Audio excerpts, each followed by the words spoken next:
The 82-game preseason is in the books, and it's finally time for the real season. Don't miss out on any NBA playoff action at DraftKings Sportsbook, an official sports betting partner of the NBA. From the play-in tournament through the finals, DraftKings Sportsbook has you covered with same-game parlays, live betting, odds boosts, and much more. Download the DraftKings Sportsbook app, use code Shannon.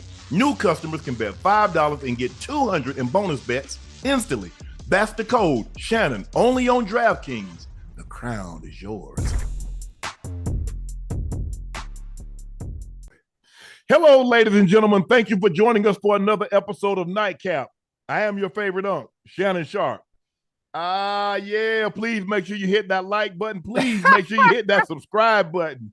He is your favorite number 85, route runner extraordinaire, Bengals Ring of Fame honoree, Pro Bowler, All-Pro from Liberty City. He's Chad, Ochocinco, Rosado, Johnson. Thank you again, ladies and gentlemen, for joining us. Yeah, what's up?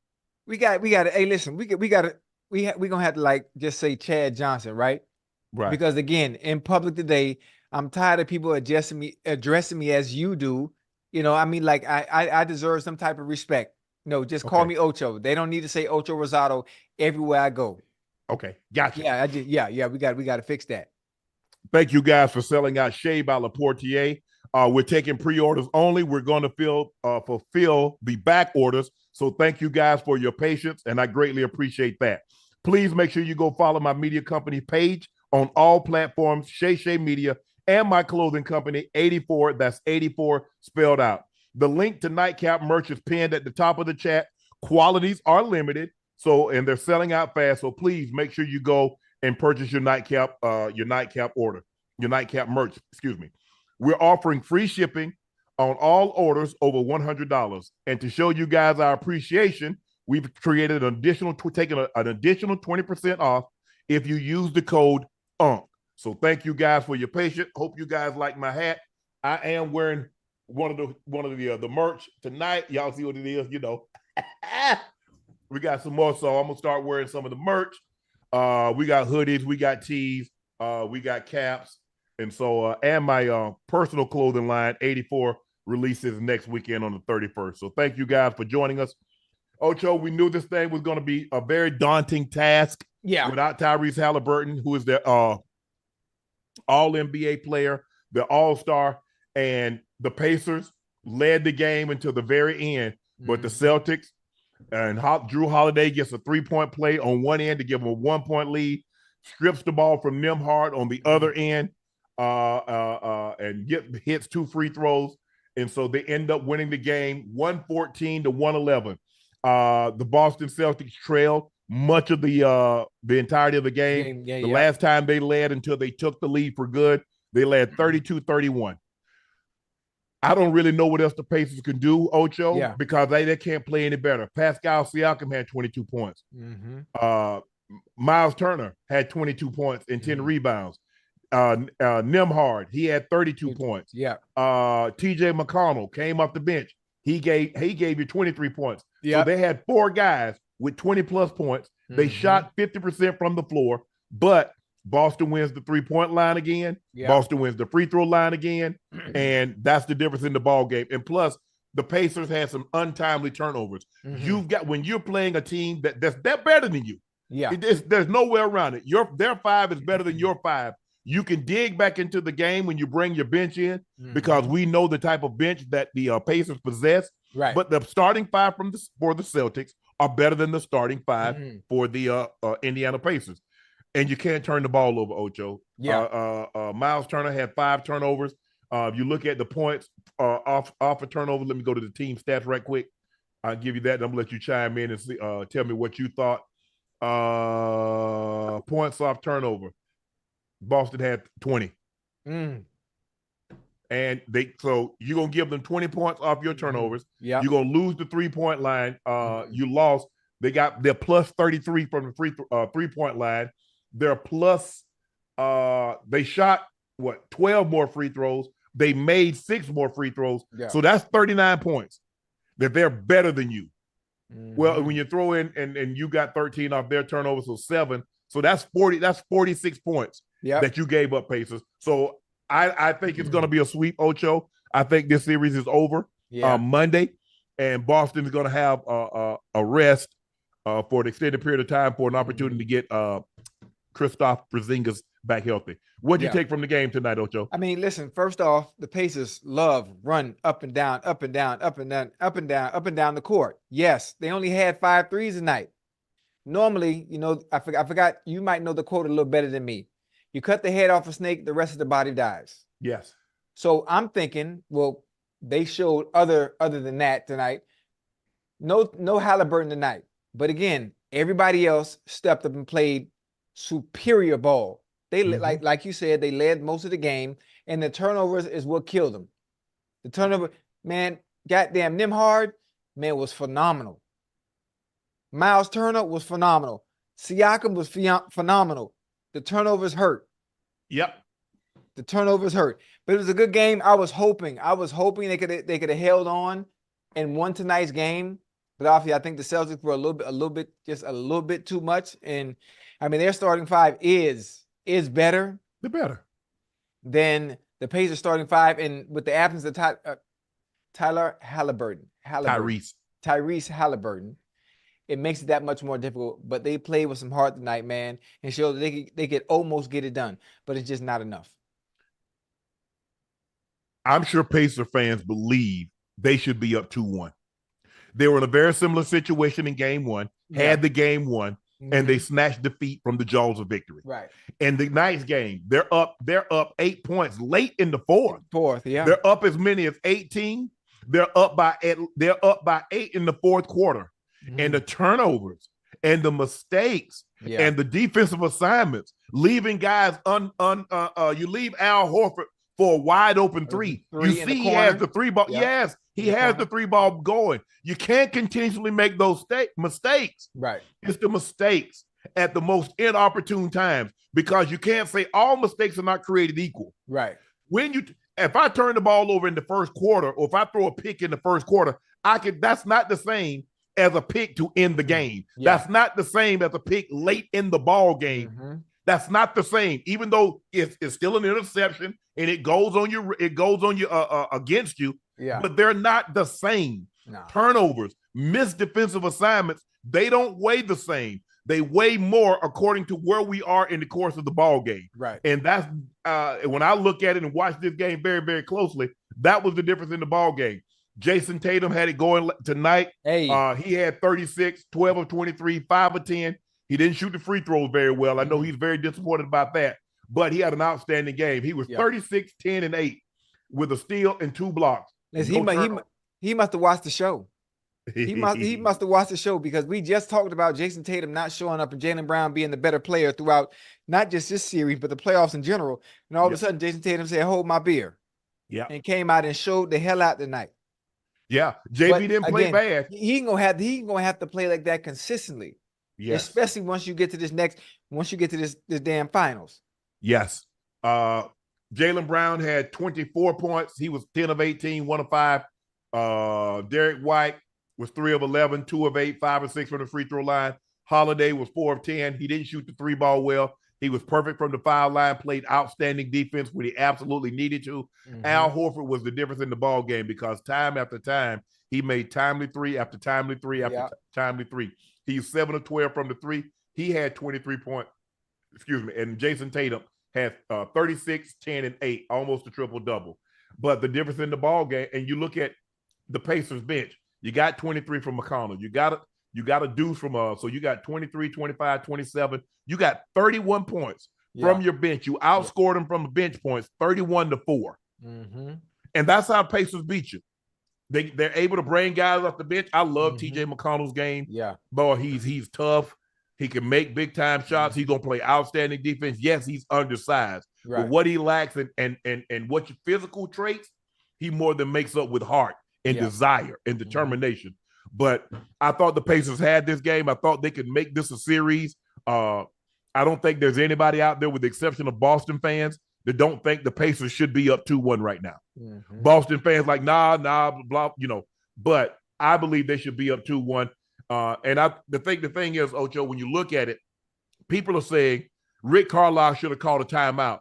When they got that rebound, right, he should have called a timeout. But I understand why he didn't, because he didn't want Boston to set up their defense. Right. A lot of times when you call a timeout, you're going to allow a team to set a defense to you. You let them regroup. Everybody's helter-skelter. They're, all over the place. But give Holiday credit. Mm-hmm. He's a strong guy. And once he feels you can make contact with his lower body, he's going to reach in with the poke. Yeah. And he got it out. He made an outstanding play. And so give him credit for that. I don't have a problem with Carlisle not calling a timeout. Maybe Nembhard needed to slow it down, but I understand. He's like, well, they're helter-skelter. They're dispersed. See, that clock running. How many times has Nembhard been in that situation where the clock is going down? Normally, the ball in that situation would be in someone else's hands. Mm. Yeah, you hope we've been in Haliburton's hand. But think about it. Nembhard knows that the clock, he's under the gun from the clock. Mm-hmm. Yeah. Guess who else knows that? Holiday. He knows he's got to do something suddenly also. Yeah. So now he gets to play like, oh, you got to make a move here. Mm-hmm. And once you go behind your back, well, I know you want to go in that direction. That's the reason you put the ball behind your back. You no longer want to go in the direction with your left hand. You put it behind your back to try to get to your shooting hand. He knows that. He reaches in. He gets the poke out, and he made an outstanding play. Like I said, I don't know if the Pacers can play any better than what they played tonight. I don't see it, Ocho. I don't see it. You got 4 guys with at least 20-plus points. Mm-hmm. You shoot almost 51% from the floor. Mm-hmm. The only thing is the 3 ball is killing you. You're 5 of 22.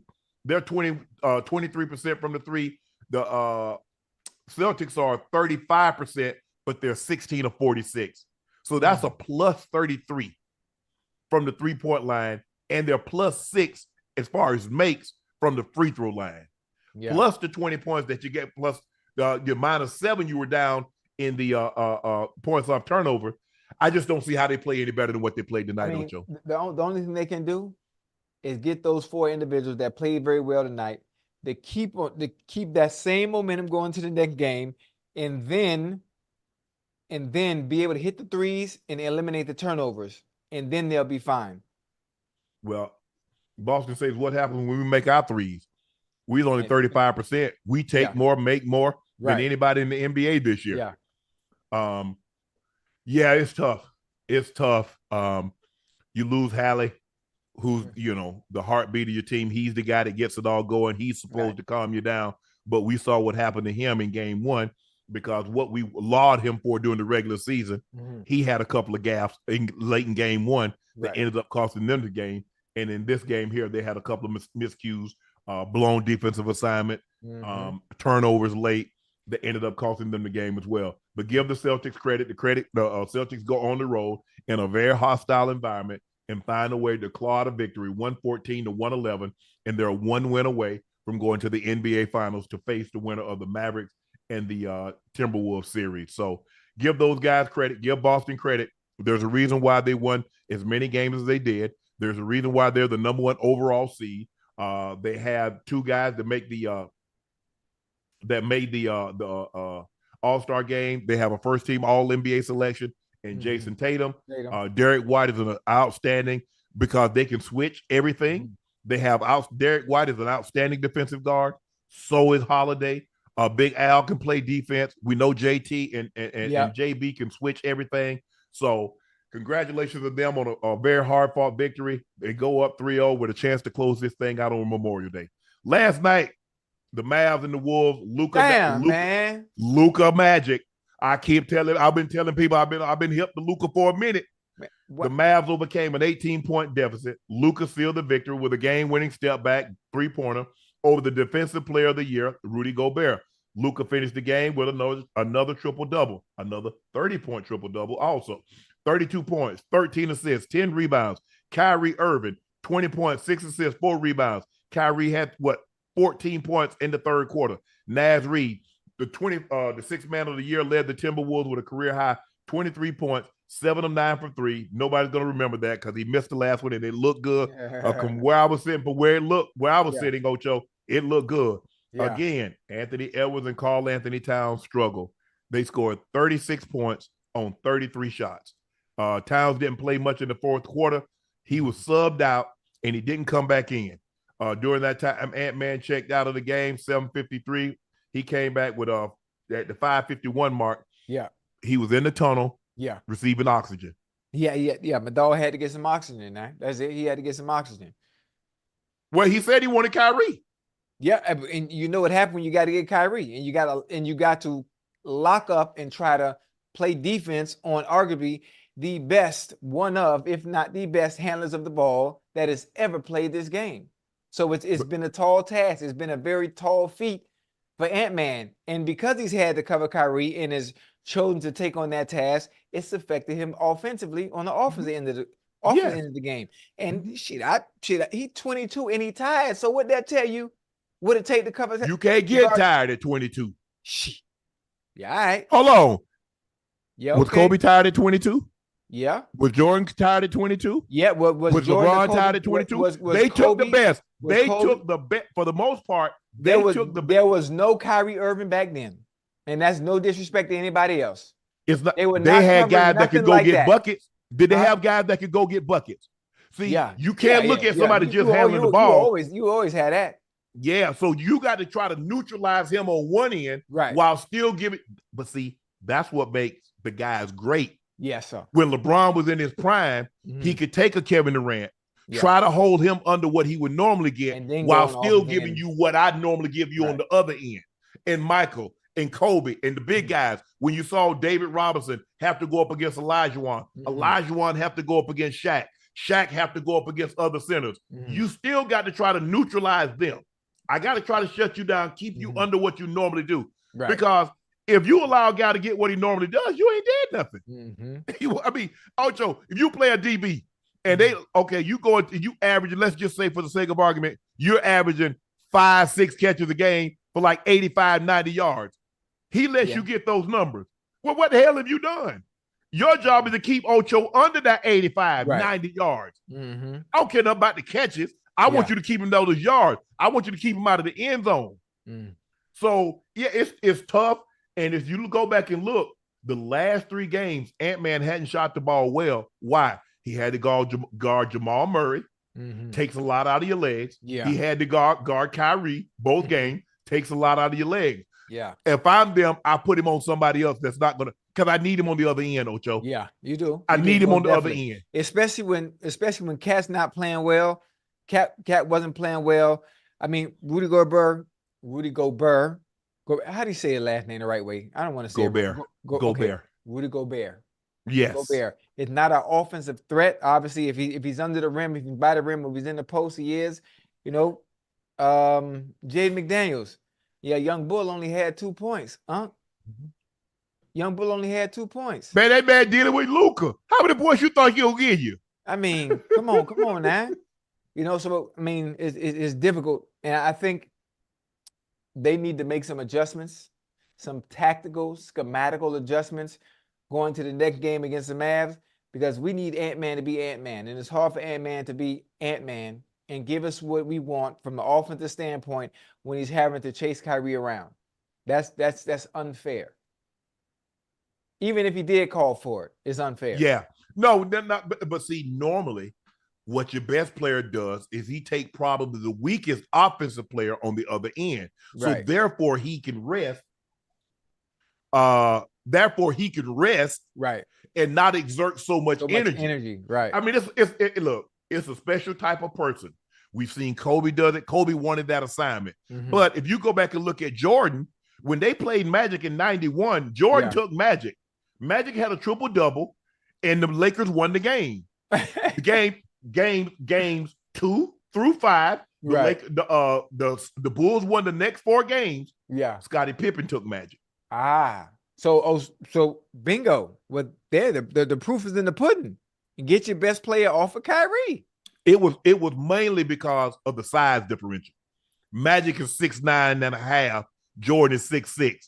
So Magic just gonna back it. Magic can post. Yeah. So Magic just gonna back it out and then shoot over the top of you.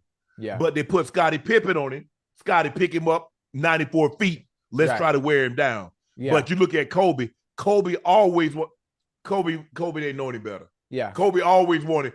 Who is it? If you gotta go, if a guard is your best player, Kobe want that assignment. Yeah. He don't I mean, care. LeBron used to have to take, you go back and look at LeBron when they played the Bulls the year that Derrick Rose won the MVP. Yeah. LeBron took D Rose. Wait, whoa. Before the injury, Rose? Post, yeah. That explosion? LeBron took him. But Go back and look at the San Antonio Spurs. Tony Parker. They lost the first game. LeBron took Tony Parker basically, especially in the fourth quarter, he locked him down the rest of the game. Wait, I want to know what the results of the LeBron and Derrick Rose when he was in his prime. What that 4-1. 4-1? Yeah, I think they won 4-1 because the Bulls that year had the best record. Right. And still you have to, like I said, when you're the offensive guy, you try to like Bird, they was like, okay, Bird, we're gonna give you the worst defensive guy because we need your offense. Right. It don't do me no good. You shut that guy down and Bird give you 8 points. Bird need to give you them 25, 10, and 10. That's what he needs to do. Your offensive guys who you're counting on, because you go into the game. I'm looking at, okay, I need JT to give me his average. I need Jaylen Brown to give me his average. Right. I need Derek White to give me his average. Now, Derek White knows that sometimes his offense is going to suffer because he has to guard Tyrese Haliburton. He has to guard one of the better players on the offensive end, especially when it's a guard. So he understands that. That's why you have JT. That's why you have JB that can pick up the slack. Right. But when you have guys, if Cat is not picking up the slack, where are you going to get it? You can't count. I ain't counting on Rudy Gobert to ever give me 20 points in the playoffs. So I'd be foolish to think that. Right. So you're saying you're saying Ant, if you take Kyrie and you can somewhat neutralize him, we know that's going to take some sap out of your legs. Hey, Cat, I need you to be giving me about 30. Yeah. That's what it comes down to. And see, that's what makes them so unique, is that you got Luka and you got Kyrie. Right. And you see what they did. Over the last 2 shots, Kyrie hit a corner 3. They made it a 2-point game. They get a rebound. They call a timeout. And now Luka says, may I have this dance, Mr. Gobert? But listen, I'm tripping. Why would Rudy Gobert even be out there in a situation like that? I know he's the defensive player of the year. Now, the defensive player of the year, he's great at being when he's down in the block, rim protector. down in the post. Rim protector. Yes, he's a rim protector. Not out there by the 3. They need somebody with a little bit better lateral movement and quickness. That should have been Cat. I'm not saying he wouldn't have done Cat like that, because Luka would probably do 98% of the NBA players like that. Whoever bring him out there, out there by the 3. But just someone that would give him a better chance. Once he created that separation with that step back, it was a wrap. It was a wrap. Ocho, they're down 2 points. Why do you care if Luka gets the layup? Yeah. Now we're tied and we get the ball back. Yeah. And then now you got the last shot. So if anything, we go into overtime. Exactly. I would apply pressure. Don't even worry about the 3. Don't even worry about the 3. Press him. Either make him, in that situation. I'm gonna get the ball out of his hand, Ocho. Get the ball. I was getting ready to say that. Let somebody else beat you in that situation. Other than Kyrie and Luka are not shooting that last shot. If PJ Washington want to take that shot, if Derrick Jones want to take that shot, if anybody else wants to take that last shot, I'm gonna live with that. But Kyrie and Luka, I'm gonna blitz Kyrie. I'm gonna blitz Luka. I'm gonna trap him. I gotta make him give it up. So can we blame the coach on that? As soon as the pick happened, as soon as they did the pick and the switch happened, and goddamn Rudy ended up on Luka, somebody else should have trapped right away. So that's the coach's fault. It's the coach's fault. That's why the Wolves lost. That's why I'm blaming. You got to say, Jay, no, under no circumstances are you giving up on it. Don't switch it. Oh, don't? No, hell no, don't switch it, because once you switch, they got to communicate that. Because here's the thing, though, Ocho. Once you switch it, now Rudy Gobert's on Luka. So you tell him don't switch. Nope. If anything, say, hey, when they come with that, let's blitz him. Let's trap him. Rudy, you come with the trap. Hey, Jay, we're going to trap him. We're going to make him give the ball up. Damn, man. And then I'm trying to figure out why the hell Rudy Gobert's on the court for the last shot. What the hell he going to do? You're not going to throw it to him. Dang. It's only 3 seconds. Why was Cat on the bench? Help me understand. I asked that. I'm sure he's not happy. I think he'd have been happy had they won, even though it's difficult because it's like I'm one of their best. I'm one of the two best players on the team. Right. Offensively. Offensively at that. Period. And I'm not in the game in the fourth quarter because I think he checked out with 8:40 to go in the game, and he didn't check back in, even on the last shot. Whose decision is that? Is that the coach or is that him? Or is there an injury that we don't know about? No, it's not an injury, but I think the thing is that Naz Reid that checked in, if I'm not mistaken, I think Naz Reid checked in for it. And when in the process of that, Naz was playing well. So I can't sub him back out. Right. And you want to keep Rudy on the court for defensive purposes. So now, it's nip tuck ball game. And so I see both sides of the coin. I got it. I got it now. I got it. Stick with the hot hand. Stick with hot hell. Nas ended up with 23 points. Yeah. You know, and he had a great look at that three. I mean, from where I was sitting, I was like, damn. Derek Jones, what are you thinking? Why are you coming? Why would you come to double Ant? Ant struggling shooting the ball. Right. And give Naz Reid, who's stroking it from the three, a wide open look at it. He did everything but put it down because it looked good. You see that? Whoop? Yep. Went right in, came back out. But yeah, it's tough. It's tough on Rudy because when people look at the defensive player of the year, they're like, well, damn, why everybody want to get the switch on you? Why everybody want to pick on you? Because he's a rim protector. He's not a perimeter defender. And he does, I mean, bro, how much lateral quickness you think you're going to have at 7 foot? 7 foot. Not much unless you got damn Wembanyama. No, yes. That's it. And so when you look at it and you look at it in that, like, he's not like an athletic Akeem Olajuwon. He's not an athletic David Robinson. Right. Guys that had great lateral movement, had tremendous change of direction. But I'm not so sure. But when Luka start dancing like that, you at his mercy. You hope, you like, Lord, please don't let this ball go in. Please. Yeah. Because he's going to get the shot off. Oh, yeah. You're not stopping it.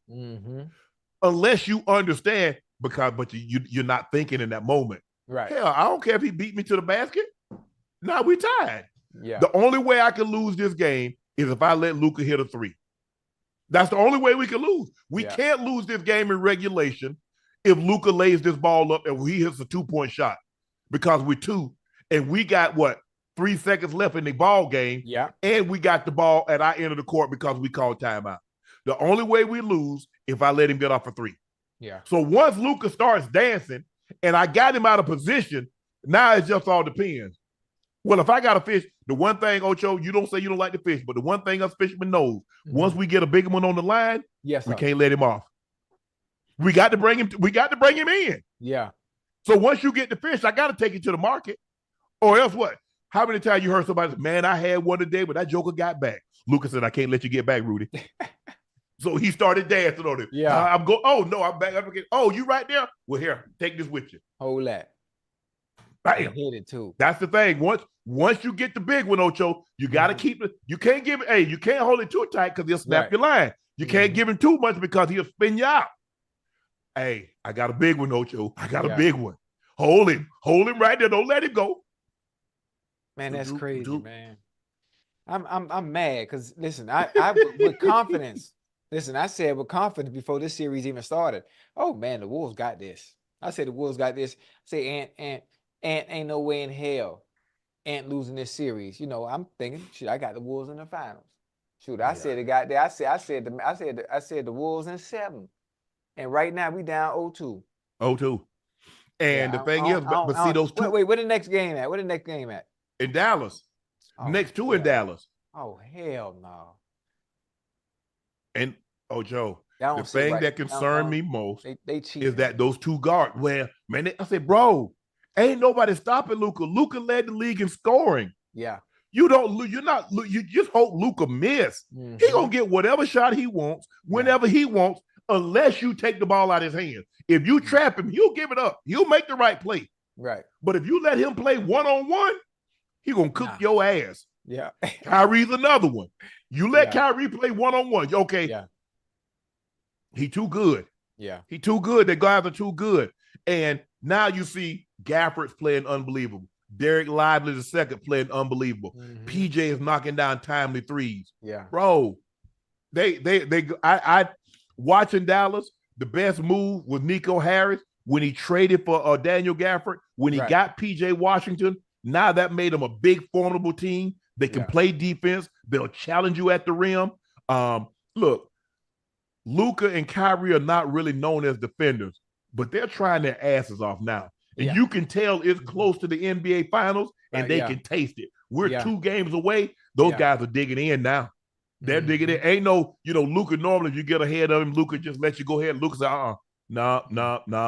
He's never going to be, he's never going to be no great on-ball defender. Right.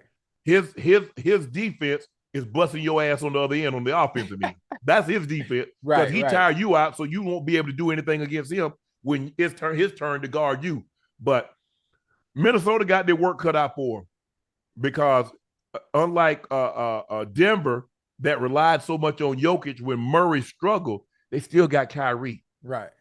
And Kyrie, if any point in time, can go nuclear. He can go get you 20 points in the quarter. He can go get you 40. Mm-hmm. And those guys, he pick and choose when he want to turn it on. That's the crazy thing about it. Him and Luka took the game over in the fourth quarter. They took it over. They're more than capable of doing that. They got 2 outstanding ball handlers on the court. If one of them goes out, so either guy can handle the ball. Kyrie's been amazing. Luka's Luka. I mean, what do you say? He's Luka. Yeah. He's been in the league 6 years. He's a 5-time All NBA selection. So I don't really know what else to say about him. He's gotten 5 All-Star games, 5 first-team All NBA selections. So I don't really know what else you want me to say about him. Yeah. Everybody knows what he is. Oh, that's crazy. And he said, I might have something to say about that face of the NBA. Let me get this title. I don't know about that. He don't have that personality. He don't have that personality or that charisma, that aura. Ant-Man got it. That's why. You know what? Matter of fact, I'm doubling down, man. Wolves coming back. Wolves coming back. We're gonna win 2 in Dallas. Then we coming back home, and we're gonna steal the show. Okay. We're gonna steal the show. And I know you're gonna see this. Let's go, boy. Let's go. All right. Boston's up 3-0. Dallas up 2-0. Going home. We'll see tomorrow. Can they make it 3-0? All right, Ocho, it's time for our first segment of the night. It's called a News Cap. News Cap. Ooh. Hey. Draymond Green thinks the NBA fine system keeps players from being wealthy after their careers. Draymond Green on the Shaq podcast, the big podcast. The fines, to me, don't make sense. When you talk about how hard as we work to accumulate wealth, coming from situations most people never make it out of, and then you get fined. The way we get fined, it's actually not set up for us to be wealthy after we're done playing. If I do something wrong, I lose $100,000, man. And it takes my mom 4 years when I was growing up to make $100,000. And if I lose that in a night because of what? The referee got mad at me or he didn't like what I said. So if I lose, I lose $5,000 like that on a tech. Draymond's techs and fines have run around $900,000. Suspension have cost him $3 million. And Draymond has made $153 million in his career. So that's around 4% of his career post-tax earnings that have gone to the league. I like what he's talking about. I like the message is just the wrong messenger. Yeah. I love the message and just the wrong messenger. And the fact of the matter is, the fine system and the structure that they have with the fines, that's not what make you go broke. It's a lifestyle that the athletes are living outside of the game of basketball. Yeah. The multiple cars, the multiple houses, the jewelry, the clothes. Obviously now, everybody is a fashionista. Yeah. And we're not going to talk about it. We're going to talk about the multiple women. And y'all don't deal with just anybody. Y'all deal with the cream of the crop. The cream of the crop that they only dealing with you because you got money anyway. And you got to understand that you sit in them 20, 30,000, you buy them houses, you buy them cars. Yeah, they want LLCs. Huh? See, Ocho, back in the day, you get the nails done, you get the hair, you get the nose, tail, you get the nose, the fingernails, and the hair. You get that done, you were straight. Now they want LLC. Well, listen, not boy, the basketball players, boy. Well, they are dealing with the finest of the finest, and they deal with multiple of them at once, and that in itself is an excessive bill to deal with the finest that there are. You always notice, you ever scroll through Instagram and see all these fine women always dressed to the they got Birkin bags, they got G-Wagons, and it ain't a dude in sight. Who you think supplying? Man, don't get me started. But that ain't none of my business. Let's not put their business out there the street. No, I ain't putting nobody because I ain't saying no name. We ain't calling no name. We ain't calling no name, but they know. Yeah. Yeah, there's only a select few on this planet that can maintain that, which is one of the reasons why 90% of them as well, when they done playing, go broke as well. Yeah. Now I said with Draymond, none of you gonna say, now what NBA players need to do, you want to learn how to save your money? You want to set yourself up? Listen, the NBA, they don't need to set nothing up for you guys so you're wealthy after you done playing. Come on and holler at your boy. I got a 5-year plan that'll get you right. I got a 10-year plan that'll get you right. And I'll tell you what to do with your money after football. How about this here? I mean basketball. I'm sorry. How about this here? How about stop kicking people in the private? How about stop choking people? How about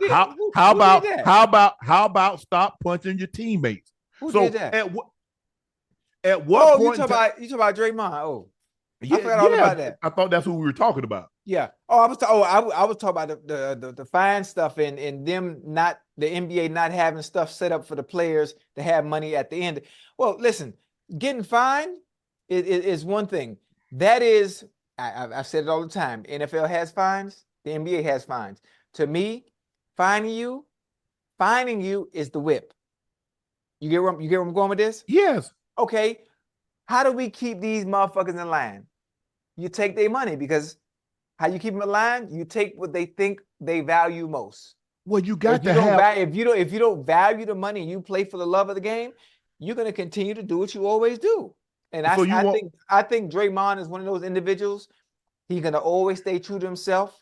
And I think if you take away that edge that he has, that Dennis Rodman-like type, not persona, he's not that extreme with it.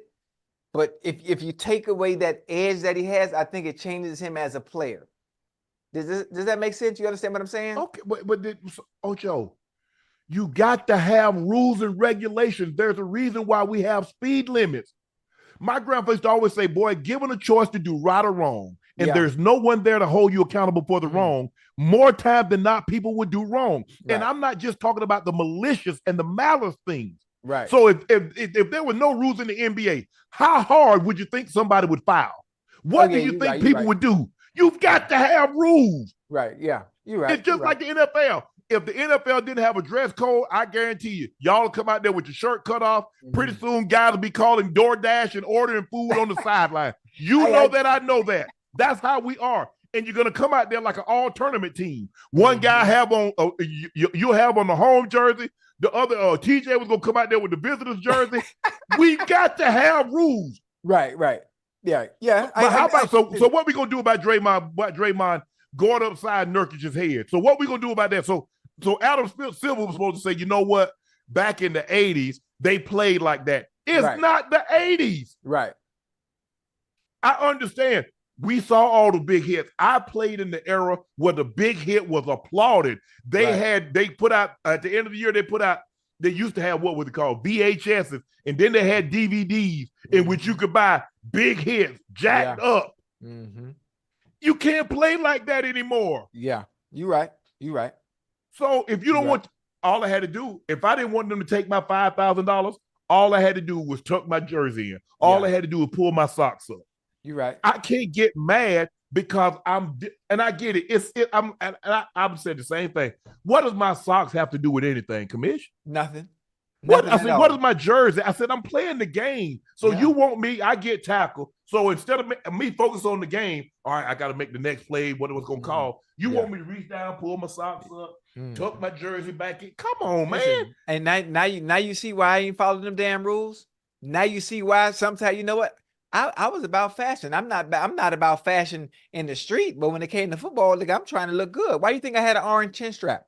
Why do you think sometimes I had a black chin strap? Oh, I'm gonna take that fine every time. Yeah. I'm gonna take it every time. And I kept doing it to let them know, listen, I play this game like a little kid because I love it. When I played it in high school, when I played it in Little League, I wasn't making no money. The fact that you paying me millions of dollars to play a child's game doesn't mean I'm going to change because you have rules set in place that make no sense when I'm hurting nobody and there's no malice intent behind it outside of a fashion statement. Right. Celebrating. I saw the vision. I saw the vision years ago. I understood the entertainment value of it. Yeah. I was the villain. All the celebrating that you were finding me for, now it's okay. Now it's welcome. Now somebody all of a sudden, oh, now the NFL league office, now they get it. Matter of fact, I need to file a grievance for all my damn fine money back for every celebration that I had.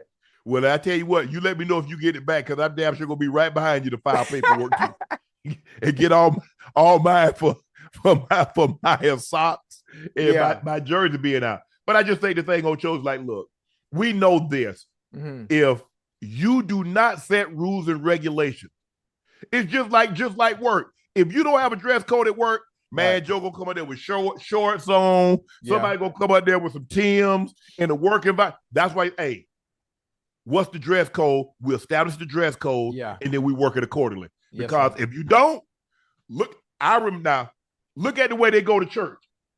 Now, you know that God say accept you anyway. Man, they come on now. Yeah. If you come on now. Depending on what church you go to, boy, it's a fashion show, boy. Man, they coming up there with leggings. Come on now. Man, God ain't trying to see that, but I am. Come on with it. Oh. Come on. But I get it. But Draymond, look, I understand. Draymond, I mean, sometimes I think Draymond thinks they're picking on him. But Draymond, look at what you're doing, bro. Yeah. Look at what you're doing. Yeah. You can't keep kicking people, hitting people, and then when they find you, talking about, well, they're not setting me up. No, you're not setting yourself up. Because if you didn't do those things. Yeah, Draymond is the enforcer, man. Like on the hockey team. Yes. Draymond the enforcer. But here's the thing, though. The NBA don't need no enforcers right now because if you enforce it, they're going to take $3 million. His suspensions have cost him $3 million. Yeah. He gonna make it back up. He gonna make it back up. So I get it. I get it. It's frustrating. Bro, you done made $153 million. So guess what? You know what? I ain't finna get the NBA no more of my money.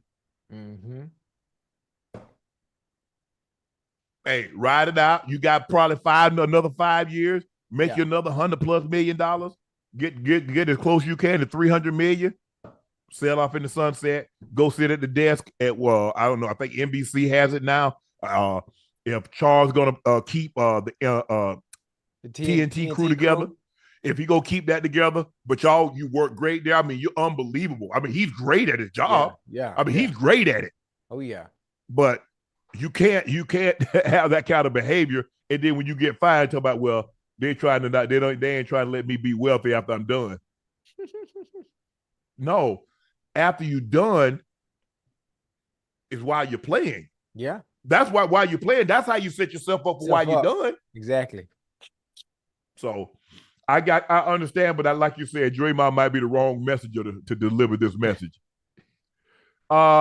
Rich Paul says the focus should be on AD, not LeBron at this point. In a Friday interview with Chris Haynes, Rich said LeBron has not involved himself in the team's ongoing search for a new head coach.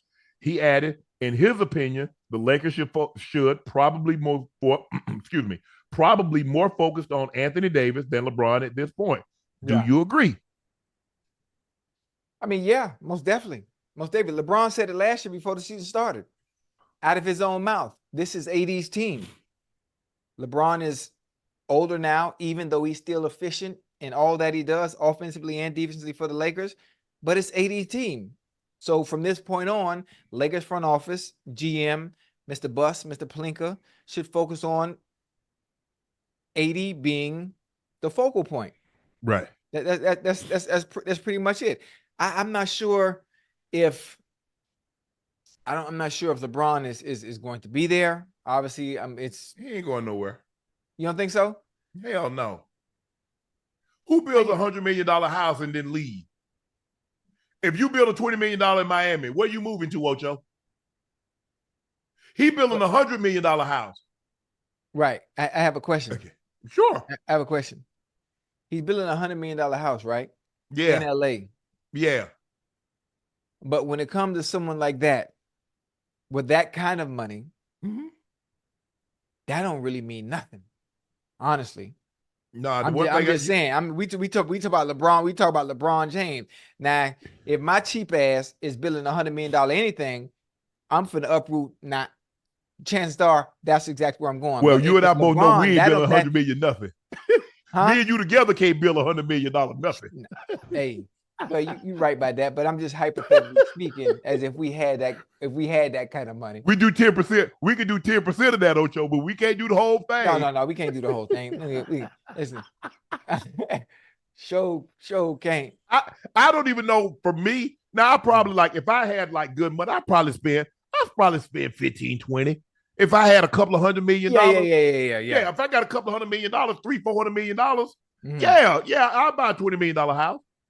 But I mean, to buy a $100 million house, you got to have a billy or something. Yeah, you got to be moving. And then you got to know you got 20-30 million coming in every year. Yeah, definitely. And that's what I tell people. Imagine what the upkeep and the taxes is on something like that. Especially in LA of all places. Yeah. If you notice, a lot of people that have a lot of money, they live in Florida. Yeah. They have Vegas. They have places that have no or low state taxes. They spend half of their time where there's not a whole lot of taxes. Because you figure you make that kind of money. Because I saw somebody, they put up what Jalen Brunson makes and what by the time he paid, federal and state and FICA and all the taxes. Yeah. Man, they take over half. They take 14 million of his 26. God damn. That's what I said. I don't mind paying my fair share, but damn, I think I'm paying somebody else's fair share. That's what I be thinking. I'd be like, oh, wait, whoa. Hey, 14 of the but listen, and that's another thing. I don't mean to piggyback back on what Draymond was talking about, but them numbers that go across that tick at the bottom, boy, it's different now. That shit go fast now. Well, you automatically, whatever you see, take 50% off that. Yeah, right away. Okay, 50% off that. Yeah. Okay, your agency, that's another 5%. Three or four. 3 to 5. Right. Now, if you're in Hollywood, they take 10 to 20%. So now a $20 million is down to 10. The agency get their cut. That's probably 1 to 2. So now you're down to 8. 8. Well, if you in Hollywood, you live in a life now. Oh yeah. You ain't living in no 1 bedroom, You want to go $3,000. Well, ain't nothing out here $3,000 of money anyway. Anything like $45,000, $10,000, $15,000, $20,000 a month, you probably spending some good money. Oh yeah. It doesn't take money long to go. Oh no, it go fast. It don't take money long to go. It go fast. Yeah. And I just to the point now, Ocho. I say, you know what? And I just had a meeting with my financial guy. He's like, Shannon, you're at the point now. You probably should enjoy yourself a little more. You're like, if you see something you like, get it. Yeah. He said, I'll keep I don't think that's a good purchase. Right. But at what point in time do you stop doing for everybody else and do one thing for yourself? Come on now. I said, but Marvin, my thing is I love being able to do things for my brother, for my sister, to go get them a car or to have my sister okay, you take care of LA. What I need you to do. You're going to make this amount. Hey, I got to go out of town. I need you to come watch the dogs for 2 weeks. My kids to be able to help them. Right. But they do a great job. I can honestly say my kid, they don't really bother me about money because they already know, Ocho. I've told them I'm last option. I'm not first choice. Yeah. They've done a great job. So I know when they call. Oh, it's serious. But I know how the conversation goes. Hey, Dad, what's up? Yeah. I'm good. What's going on? No, I just called to see how you was doing. I'm good. And normally, when they really want to do something, they FaceTime. They always did. Normally, my kids, they don't FaceTime. My daughter, she's always FaceTiming. But the other two, if they need something, Hey, Dad, how you doing? I'm good, man. Good. Yeah. Yeah, I watched the pod. That was a good one there. I like that one. I said, okay, bro. Yeah. Man, stop short talking to me, man. What you Yeah. need? How You know, much you need? I yeah. know it's something you need something. Yeah. My daughter the same way. So I already know Ocho, but that's my thing. I love working and helping other people. Because the Yeah. people that help me, my Yeah. mom, take care of my mom. I'm able to take care of my mom. My brother and sister, like I said, they kind of like raised me because my grandfather my grandfather was like had gotten up and he wasn't really old, but had a heart attack, had a stroke, so he wasn't the same. And then once my grandfather died, so my brother and sister kind of raised me. Yeah. And so me, that's my thing. And I look at how God has blessed me. So I'm just like, man. I'm like, but I don't really want anything, Ocho. I don't. Well, you know what? When I think about my situation, obviously I like working, but I don't even call it work. But the thing I don't. Yeah. listen, I got 38 jobs, well, 39 now. I got 39. And none of it feels like work because it's all things that I enjoy doing. It's all things that I enjoy doing. And again, I never buy nothing for myself either. I'm always about blessing, going to restaurants, tipping, making sure real is good, making sure my kids are good. Those I have kids from, making sure they're good. That's it. My mom and my grandma gone, Yeah. That's all I have. I have nothing else to live for outside of obviously my kids, the missus, and making sure those I have kids from are good as well. Outside of that, what am I doing? What am I going buying high-end shit for? What am I driving a goddamn Ferrari or Lamborghini for? What? Yeah. What? I'm done. I'm done with a sports car. I'm on cruise control. I want old school. Yeah. I'm on cruise control right now.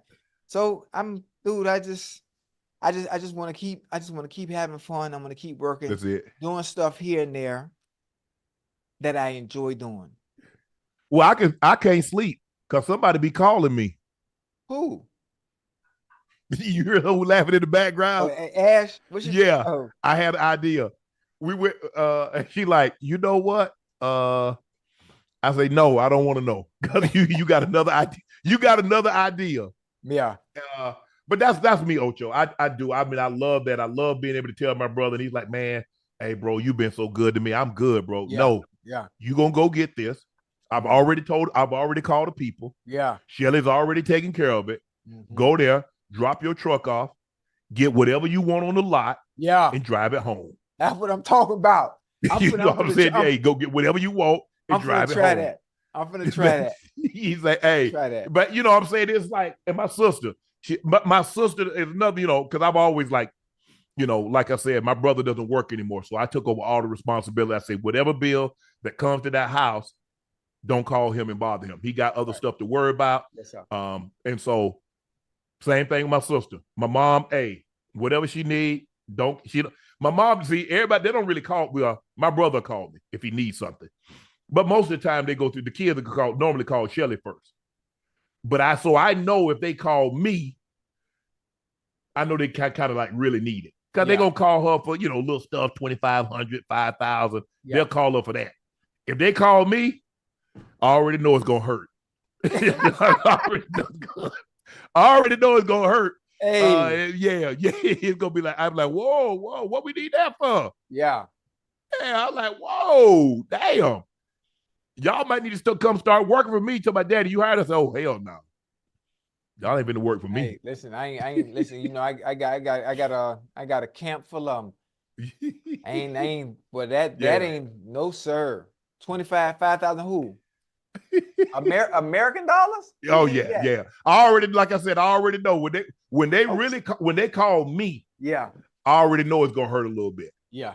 So, but that at this point in time, Ocho, it used to be like at this like what? I don't really buy anything. And so I said, like, you know what? I'm saving all this money, and I do save. I save a lot of my money. Yeah.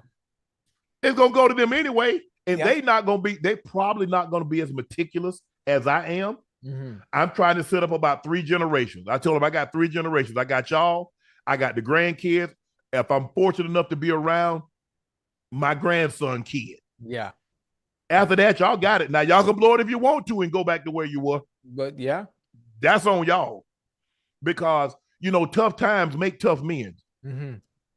Tough men create easy times. Easy time create weak people. Yeah. Yeah.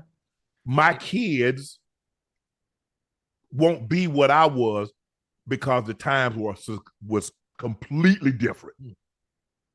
Completely. Yeah. So private school and indoor plumbing and everything taken care of. You have people coming in and cooking for you. You go into the best restaurants. You ordering $30 and $40 steaks, and you 10 and 11 years old. Dang. It's different than when I came up. So I view things through a different prism than what they do. But I just hope they appreciate it once I'm gone. I mean, it's hard to appreciate something like when it's here, but I just hope when I'm gone, they appreciate what I did and how I tried to set them up so they can pass it on down the line. Because I don't ever want my family, that Sharpe name, to ever be what it was. Right. That's my whole goal, is to set them up, and hopefully they appreciate that, and they set their kids up and the other kids and so forth and so on. So that's my goal. I like it. During last night's multicast, he mistakenly said Rich Paul said LeBron James would decline his player option and become a free agent, which is no surprise,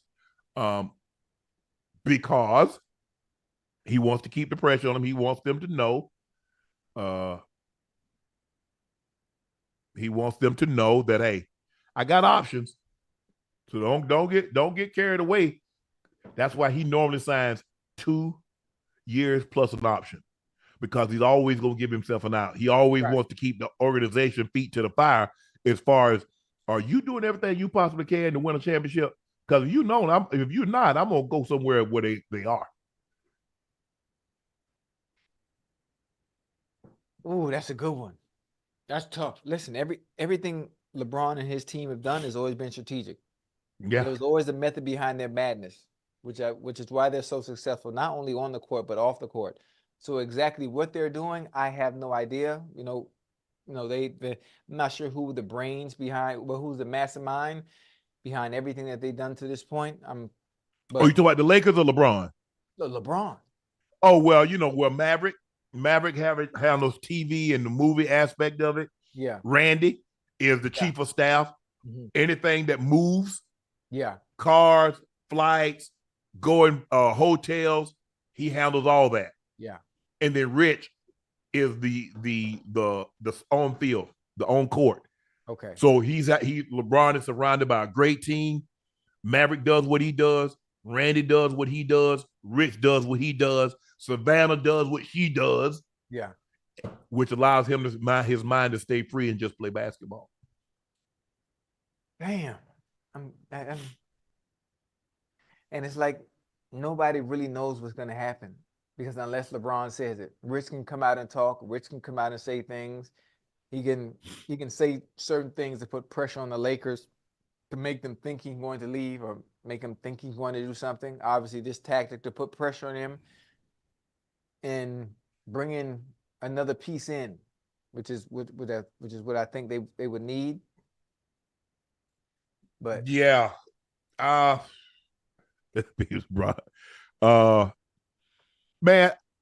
I was on the plane. I was just on the plane Friday. Rich Paul. This joker in Comfort Plus. Man, he talking about, man, I weigh 145 pounds. I don't need no big old comfy seat. Right. I said, man, you'll get your ass out that little ass seat, and he by the window. I said, Rich, you need to stop being cheap. Yeah, there you go. No, I don't like where I need the aisle. Yeah, because you want to sleep, your head against the window, instead of laying your head on somebody's shoulder. What?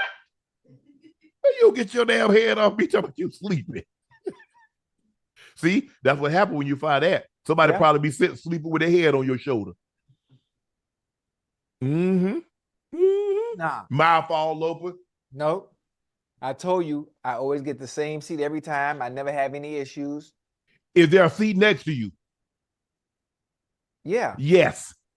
Yeah, but the person next to me doesn't bother me. No, Yeah, most they of the sleep time, on your shoulder. and no, they don't sleep on my shoulder because if people that fly with me, when I do fly Spirit, I'm always in the same seat 13A or 13E.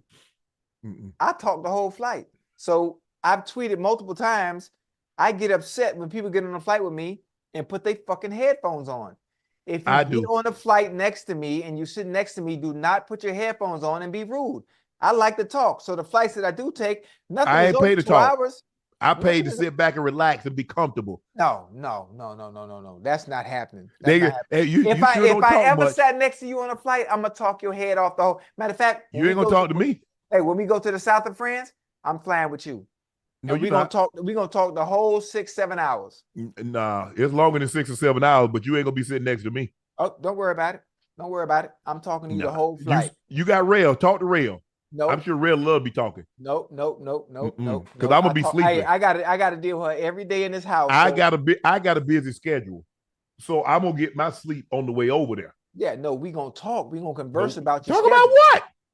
The schedule. We're gonna talk about Nightcap. We're gonna have a briefing on what we're gonna talk about. Hey, I'll make sure Ash have you an itinerary. She'll ship it to Doug. No, y'all can go. No, you go no, with.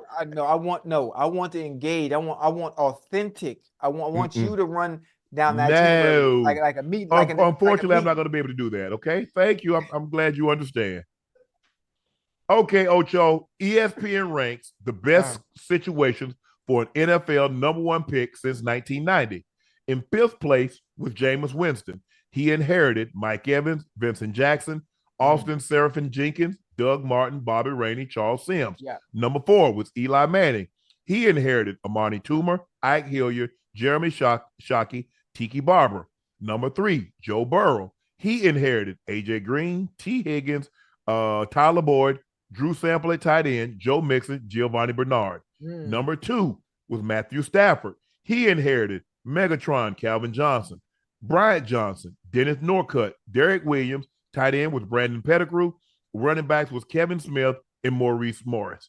And number 1 is Caleb Williams, DJ Moore, Keenan Allen, Rome Odunze, Cole Kmet, Gerald Everett, DeAndre Swift, and Khalil Herbert.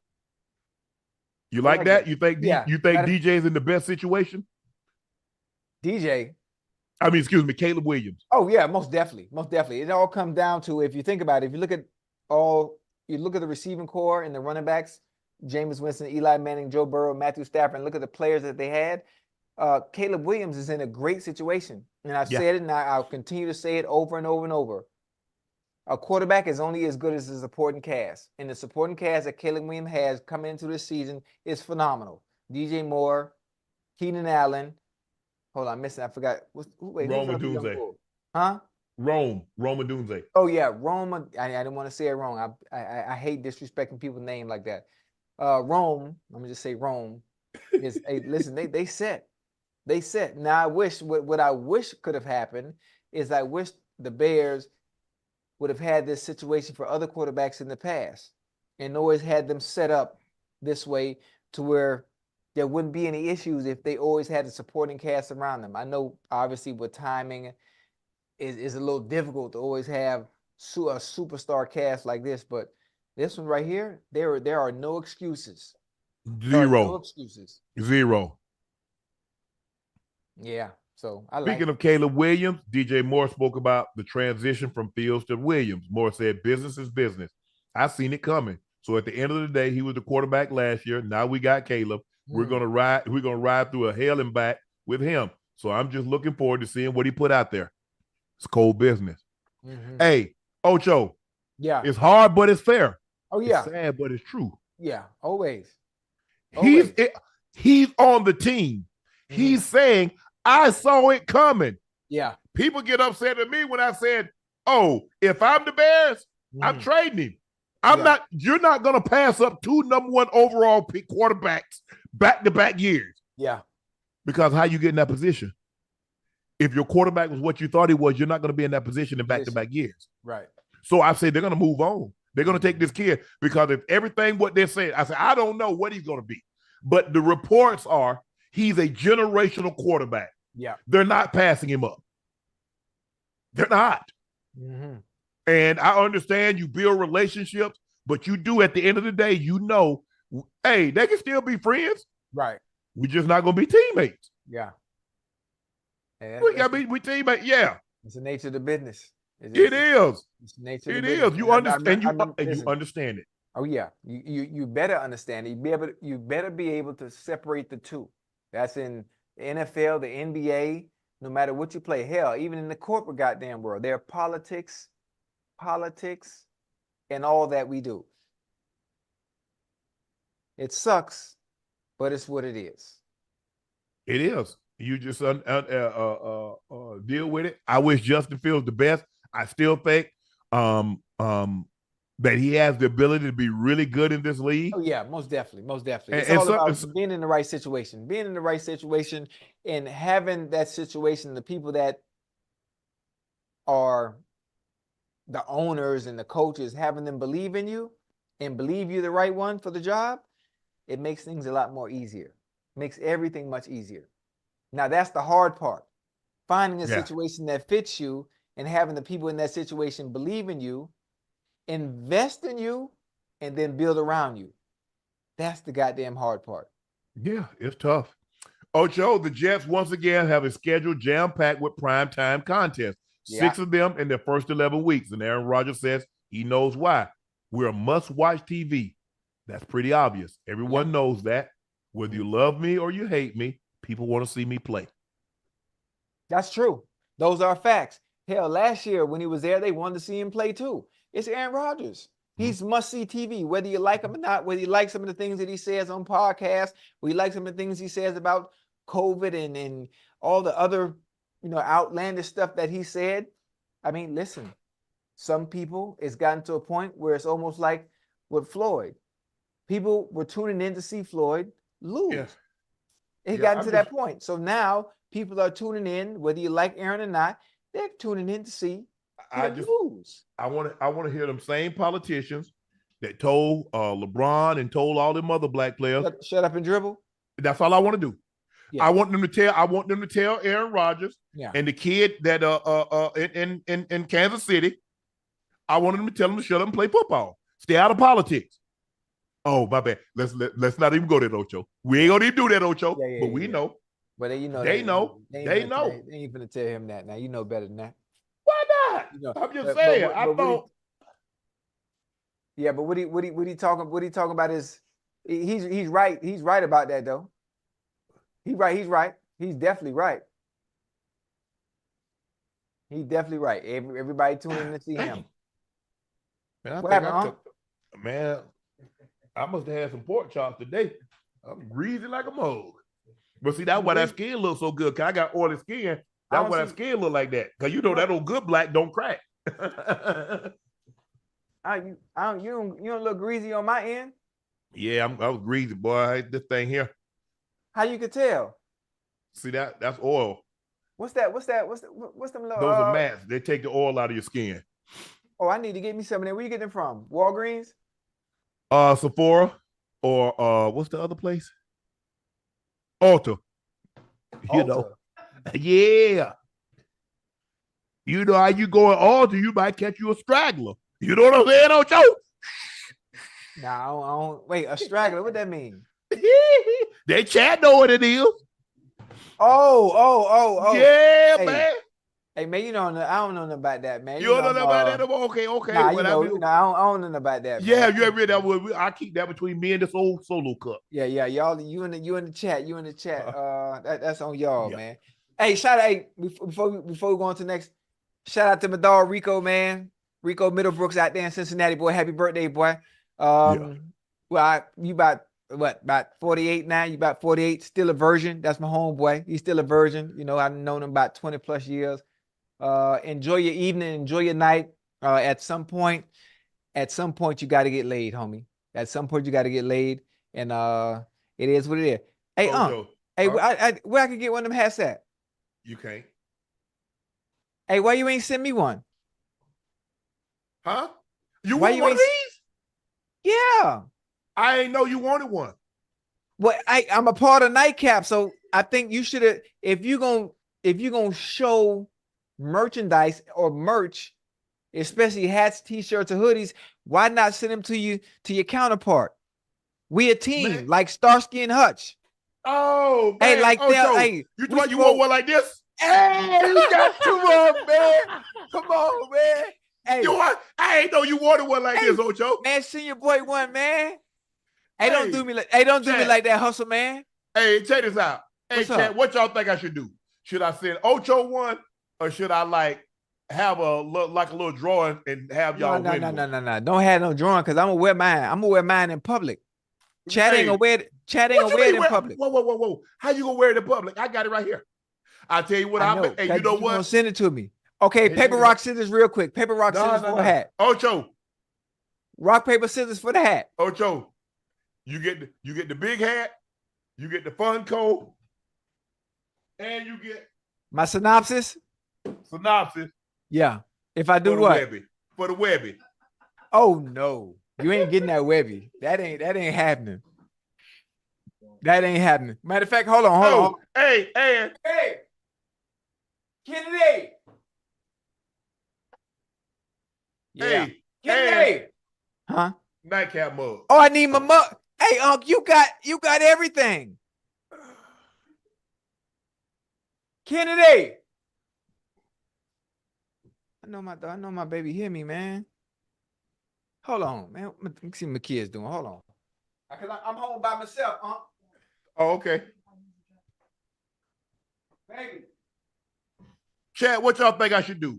Send Ocho one, or I can autograph it, and then some lucky person can win it. What y'all thinking?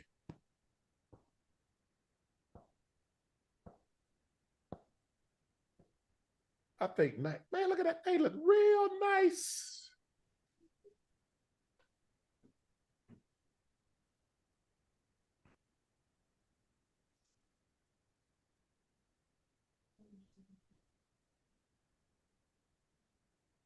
Yeah, guys, all the Nightcap merch is pinned in the chat. So you should be able to just click on it and it'll take you right to it. So let's put up a poll, Ash. Do I send Ocho one, or do I autograph it for a chance to have one of our loyal, lucky fans win it? Along with a coffee mug. So even even swap ain't no swindle. Hey, it's one thing about it, boy. I ain't never won no Lombardi trophy, and I ain't won much in life. But I won this goddamn Webby, and it ain't leaving here. It ain't leaving this house. Okay, well, unfortunately, Ocho, the chat said they think I should I should autograph it and send it to them. So I'm gonna put Shannon Sharpe, HOF 11, and some lucky person's gonna win. One of our loyal followers gonna win it. That's fine. I'm gonna hold this Webby dear to my heart. And I need you to sign this, so I'm gonna get you to sign this. Hey, that ain't happening. I need my Funko because I got to have something to show my kids now. I got to have something to show my kids. Ocho, I need you to sign this. I'm gonna give you a silver Sharpie so you can sign this, and some lucky person is gonna win a nightcap, big hat, Ocho's Funko, and a coffee mug. That ain't gonna work. What you mean ain't gonna work? We got to come to a happy medium. We got to come to some type of happy medium, some type of common ground, because you have all the good stuff. Like I don't get nothing. I don't get nothing. You got it. You got the Webby. Yeah, I had to take this. I had to take it because I'm not finna wait on nobody to mail me nothing. I ain't even got it. Huh? I ain't even got it. I know, because if I let you get it, then I wouldn't have it then. Hey, I ain't got nothing. Hold on. I got to work on my acceptance speech. I got to, first off, I'd like to give an honor and thanks to God for making this possible. Without him, this wouldn't be able to be done. I'd like to thank Unc for the opportunity, his team, my team, and it's only up from here. I fucking love y'all. Thank you. Yeah. I gotta work on that. I gotta rewrite it a little bit more, but that's it. I need that hat though. Hey, I need my phone. Hell, I need every goddamn thing. Ocho, man, you be Do that for your boy, man. Do that for your boy. Send me a hat. Send me my Funko. Yeah. Let me get my Synopsis Award. Yeah.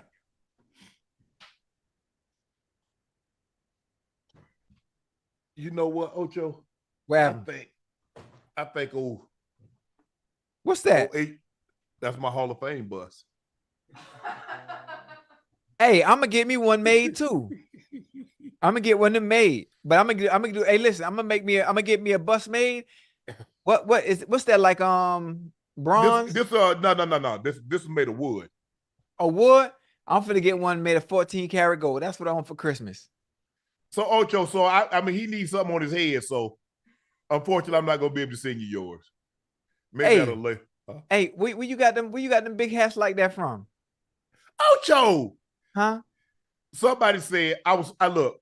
They say they didn't have your address. I say send it to me. I'll make sure he get it. Everybody got my address. My address is public knowledge. Well, hey. So they told me they didn't have your address. Who is they? Who is they? Who is they? The people that make these hats. All they gotta do is go on the Yellow Pages. My address still there. Don't nobody got no phone books no more. Yellow Pages is on the phone. Yellow Pages is on the phone. Yeah. Anybody that got a phone, you type in somebody's number and you can get their address. People like, who is this? That's me. That ain't you. That's my Hall of Fame bus. See the part? That ain't you. Hey, wait, you know what? That's what I want for Christmas. What? That's what I want for Christmas. I want a bus, but 14 karat gold. Man, please. That's what let me tell you. I'm screaming for the kids, man. They sleep. Real out having a good time. Yeah, enjoying Memorial Weekend. See, you know what? I should have been at Memorial. We should have went to Vegas, Ocho. Nah. I don't like being out past 9 o'clock. I'm not. We should have went to Vegas, Ocho. And done what? I don't club. I don't go out. What we gonna do? Pool party. Oh no. I ain't getting my hair wet. That's what I'm saying. Hey, you know, I'll put on them Versace trunks I got. You know what you're saying, boy? Yeah. Yeah, I put that baby on that oil on me. Okay. I can't. So what you do is that you put a little baby oil on you, and then you put the water on you, so you have much to beat up, and then you put another layer on you. Okay. I'll be at that thing shining like black diamonds. Hey, I can't do no pool stuff, man. Man, I ain't been to no pool. I'm trying to think. I don't think I've been to have I ever been to a pool party? You talk about a pool party. I got a pool and don't even go in that. I got a pool and I ain't stepped 1 foot in it. Okay, then we in 7 years. We just saying them kids be in the pool. I don't know. If my dog get in the pool more than I'm not getting in no water until I get my opportunity to swim with killer whales in the wild. Now then I'm getting in. Now I can swim like a fish. I can swim like a fish. Growing up, being at the pool, Charles Hadley Park, every summer, swimming lessons, diving lessons, doing all that stuff. It just I have no urge to get in the water. You know, blue diamond, black diamond, you know. D-Hop says the Titans have one of the best wide receivers groups. You goddamn right they do on paper. You goddamn right on paper. He said the Titans front office has done a tremendous job adding weaponry for the second year. Will Levis, Tennessee signed Tony Pollard to replace Derrick Henry. Stole wide receiver Calvin Ridley from rival Jags, 4 years, $92 million. Signed former Bengals top slot Tyler Boyd. Yep, D. Hopkins, who's bullish on the new group. I think have one of the best wide receiver groups, and I think we have a chance to play with on paper. Obviously, it comes up here to say a bunch, but we haven't played a game yet, so we'll see how it goes once we hit the field. Yeah. Hey, I love it. I love it. We talk about D-Hop. Oh, man, we D-Hop know probably D-Hop got is. me. D-Hop, man, one of the best receivers to ever play this game. Real talk. At one point, and even still, I He think still you can can go get it still done. get. Yeah, most definitely, man. Young boy don't drop nothing, boy. Nothing, nigga. Oh, I'm sorry. My bad. I forgot where I was at. My bad, Unc. I got real excited. We talk about receivers now. Man, D-Hop one of the best to ever play the game, Man, you man. done hit that Paul Pierce on him. Huh? I said, you hit that Paul I Pierce know. on him. Sorry about that. My bad. Hey, listen, some of the best hands ever outside of Chris Carter and Larry Fitzgerald. I think D-Hop might be right there in that realm of some of the best ever. Calvin Ridley, boy. Route runner extraordinaire. A route runner extraordinaire, man. But all Alabama receivers can run routes, Ocho. Oh yeah. Look at Judy. Look at Amari Cooper. Cooper. Look at Ridley. Even Julio, for as big as he was, could sit it down. He could run him. He could run some routes. But listen, I say it again. This is why I've always been saying that Will Levis will have a good season, because I tell you, a quarterback is only good as his supporting cast. And look at the supporting cast. Well, he got a great supporting cast to distribute with. Hey, they're gonna be nasty. Now, I like Tony Pollard, but I think they need another change of pace back. A big boy. They need a big boy. Yeah. Well.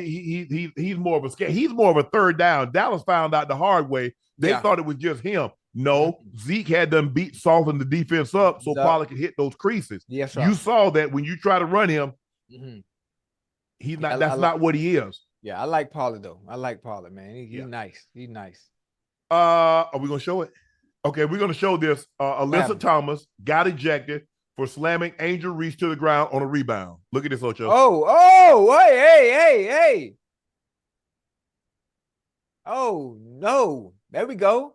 You can't do my dog like that. You can't do the Bayou Barbie like that, man. Why did she do that? What happened before this in the game that we didn't see for her to want to do that? What you think? I don't know. I mean, she probably was like trying to. Maybe she didn't realize that Angel had already left her feet, and you trying to make sure she don't get in and grab the rebound, and she's up a little high, so she's around the neck. So I'm not surprised that she got ejected. Yeah, but you don't even help her up. You didn't show any type of remorse, So that I don't want to say it was done on purpose. I don't want to say that because it's. I think something happened prior to that, throughout the game. No. Something had to happen. This is what Angel Reese said after the game. They don't give a damn if I'm a rookie. They're not supposed to be nice to me. Thank you, AT, for sending a message to me because I got back up and kept going. Yeah, I like that. You better understand where Angel Reese from. She ain't got no problem with that. That's how we doing? Oh, that's what we doing? Oh, you on that? Okay, bet. That's all that meant. You got to be able to read between the lines. Media ain't gonna understand what she just said. I know what she just said. She said, "Hey." That's what we on. Okay, bet. And she in Chicago too. Oh, what? So Angel Reese, I wonder. She O block. Nah, she's 63rd. She one of them. I'm trying to see some scores right quick. I'm going to the game. I'm ready to go to the game. I'm going to a Chicago game. I'm going to a Las Vegas Aces game. They ended up winning the game. They won the game? No, the Connecticut Suns won. 86-82. They won. They didn't. But hey, she got up. Great thing. She's okay. She played through it. She's very tough. Devin Haney's father says Ryan Garcia should be banned from the sport. Bill Haney, who served as his son's Devin's coach, wants Ryan Garcia out of the sport of boxing forever. He told TMZ Sports he believes the star fighter flunked the drug test should lead to a lifetime ban. Garcia's B sample came back positive for Usterin, a banned substance, after his A sample previously tested positive for the same PED weeks prior. What you think, Ocho? What's the punishment? Man, this is a tough one, Unc. This is a tough one. This is a tough one. I watched the fight. Everybody else in the world watched the fight. I think if you take away You're not supposed to cheat in anything that you do. Let me start there. Mm-hmm.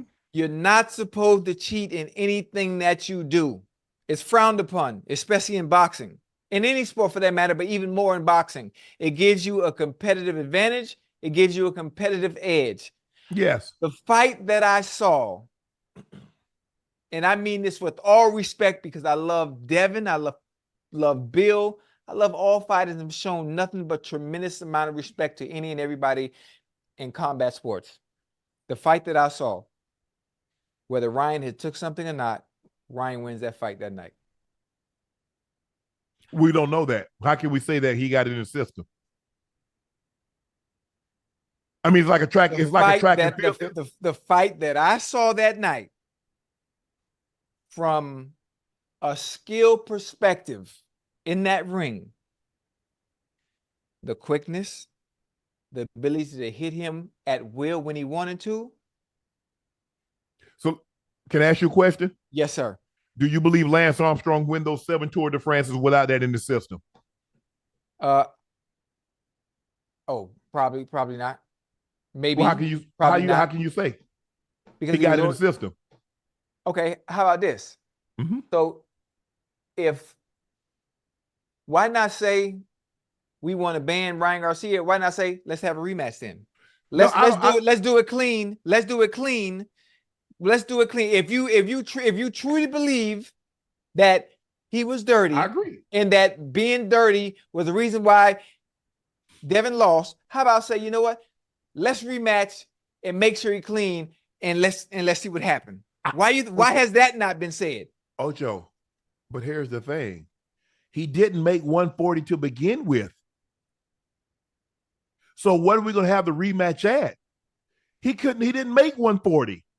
Devin fights at 140. Now, do you want to go up to 147? I don't know. But now you start getting in Shakur, you start getting in Bud territory. Yeah. Is that what you want? No, you don't want that. So I'm saying I agree. I'm surprised. I don't know why Devin Haney didn't have it in his contract that he automatically get a rematch. You saw what Fury had in his contract. Right. Most champions automatically put a rematch clause in their contract just in case. They don't expect to lose, but just in case, I don't want you trying to make me wait a year or two before I get a rematch. Yeah. So it's automatic. It's normally a clause in all contracts. So why Devin Haney, Bill Haney's Devin's father, or his promoter, his manager, whoever handles this, why they didn't put that in his contract when that's normally standard? Yeah. I don't know. But I agree with what you said. I'm not saying that he should say, well, let's do a rematch. Yeah. And demand that he makes 140. Yeah. And if he doesn't make 140, the fight's off. Would do. Yeah, that's what I would do. I think I don't know the history of boxing as far as it comes to cases like this of the Osterin or steroids or any performing enhancing drugs that have been taken. Has anybody else just been banned from the sport of boxing because of that? I don't know about banned, but probably suspended. I don't know. Okay, people have had suspensions, but listen, I think Devin should have the one or the loss expunged, and I think they should do a rematch, and it's fair. That's what I think. But again, based on what I saw that night, I agree. It's tough. But here's the thing. Here's why I push back. People say, well, he didn't have enough in his system. How do you know? When was the last time you took something when you knew it wasn't going to give you no advantage? So who takes an aspirin saying like, you know what, it ain't going to do, it's not going to help me anyway. So I'm going to take it, but I know it's not going to help me. Who does that? Who takes Tylenol? Who takes Lactaid? Who takes medicine saying I'm going to take it, but I know it's not going to help me in any shape or form, but I'm going to take it anyway. He put that in the system. Now, how it got there, we don't know. Could it have been cross-contamination? Sure, it could have been. Mm-hmm. We don't know. But I'm saying for it to be in his system, we can't say each person is different. Yeah, that's tough, bro. I'm not necessarily saying I don't, but I can say at 140, let's just say for the sake of argument, we get a rematch, Ocho, and the weight is 140. I don't believe Devin Haney wants to go to 147. He says 140. What do you think the likelihood that he's going to be able to make Garcia going to be able to make 140? If he took it serious and stopped bullshitting, he can make it. If he You took see it how- serious. If he you took see it, how- if he took it serious and stopped bullshitting, he'll make it. If you can get the 143, you can lose another 3 pounds. But hey, I don't know if Oh, you ever lost weight. Tough. Oh yeah, And yeah, yeah. them last 3, Yeah, it's hard. It's that hard. thing pulling your I know it guts is. out. I know it is. But when I think about it, when I think about some of the boxers, if people actually understood and knew what they walk around at That's what I'm before a saying. fight, I think they should be able to. They should be able to do it. But see, here's the thing. You think about Ryan Garcia probably walking around at he's probably walking around 170, 165, 170. Right. Remember, you and I talked about it. Yes, the sir. reason why Floyd, and this is not the only reason, but Floyd is not a naturally big man. Mhm. So making 147 for Floyd was nothing. Yeah, because he walked around at 150. Yeah, yeah. He's walking around 150, 155 tops. So he goes to camp for 8 weeks, cleans up his diet. So now all of a sudden he probably don't eat any desserts or anything like that. He gonna make that weight with no problem. Right. Even when he fought at 154, he's coming in like 153, 152. So he's not a naturally big man. These guys coming dropping down to 147, they probably walk around 165, 170. Right. Mm-hmm. Yeah. Man, hey, and once listen, like the first 10 might be easy, Ocho. Yeah. That is that last 10. And then you get down that last 5, that last 2. Yeah, it's crazy. It's crazy. It's messed up though, man. It's messed up. I understand where Bill is coming from. I understand where Devin is coming from, and it's bad for the sport. Yeah, you know, you wanna. Devin did it the right way. He went through camp the right way. He trained the right way, and I mean, the cheating is bad. It's bad. But just the fight I saw, Unc, man, it just it's tough, man. It's tough. Yeah. I know it's nothing wrong with my eyes, right. You know, but I would ask for a rematch. I would ask for a rematch at 140 or whatever it may be. Yeah, 140. Make sure he's clean. And if Ryan agrees and have testing throughout the camp leading up to the fight to make sure he's clean. Hey, you see what you call him, because Floyd was suspected that Pacquiao might have been stuffed. What did they do? Mandatory blood test throughout the fight. Right. And so my thing, I agree with you, Ocho. I don't think Ryan Garcia should be banned because I don't think there's a history, there's a pattern of behavior that would warrant such a harsh punishment. Now, if this was his 3rd time, oh yeah, he got to go. But this is a one-time thing. I don't think, like I said, I don't know. I haven't read or haven't seen anything that says that Ryan Garcia has had multiple allegations of performance-enhancing drugs in his system. This is the first time that I've read or seen anything. So I don't think a one-time is a lifetime ban. Right. But you're absolutely right. Obviously, this is going to probably be in a no contest. And if Ryan takes it serious and gets down all this, the antics and the stuff, I get trying to sell a fight, but you won't need to. You won't need to do all this. You won't need to do all that again. If a rematch is given, he won't need to make any jokes, no antics, because everybody's gonna be tuned in again. Everybody will be tuned in. Yeah, for sure. I mean, look, he's a good fighter. Yeah. And we want good fights. We want to see, I think that's why people love the UFC, because Dana don't let anybody duck anybody. Right. The best fighters are going to fight each other. And, hey, in a situation like that, it's hard. You're not going to see like what, we had a conversation and what John Jones has been able to do. But it's tough. It's tough. But like I said, I think because Ryan is such a big guy, walks around natural. Yes, sir. He's probably walking around 170, maybe 175, Ocho, to cut 40 pounds in 8 weeks, 10 weeks. Man, that's a lot of weight. Normally people you will cut that much weight, take 6 months, a year. Yeah, but it's what they do though, Unc. It's what they signed up for. So they're used to it, especially when you've been doing it for so long. So they have a great understanding of the method behind the madness on how to lose it throughout a camp. But here's the thing. As you get older, it gets harder. Yeah, that's true. Because you see, he got young, what you hear about Ocho? now. he got that old man weight on him. Yeah. You know what I'm saying? You start getting older and older, it gets harder and harder. Right. But guess what? You start getting up heavier and heavier. So now he normally would walk around to stay within striking distance. He walks around at 170. Now all of a sudden it goes to 175. Now all of a sudden it goes to 180. Right. So now instead of having to take down 25, you got to take down 35. Right. I have a question. I'm with you. What's up? Now, when we talk about the steroid stuff, and I think about the performance that Devin Haney had, I think about the performance of Ryan Garcia the night of the fight. And we say, well, or there's a chance that maybe if Ryan Garcia wasn't on what he was on, Devin Haney would have won the fight, or he might have had a better chance to win the fight. So I also have this question: if and I'm gonna take baseball for instance. Yeah. Does Mark McGwire, does Sammy Sosa, do Barry Bonds, and those individuals that have said they've taken something, if you take away steroids that they might have taken, does that mean they don't hit home runs anymore? Does that mean they're not as I'm not sure how to say it or how to put it into words, but I'm saying does that change the dynamic of who they are as home run hitters and sluggers?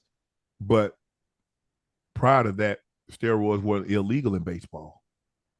Okay, I understand, but I'm trying to go with a performance.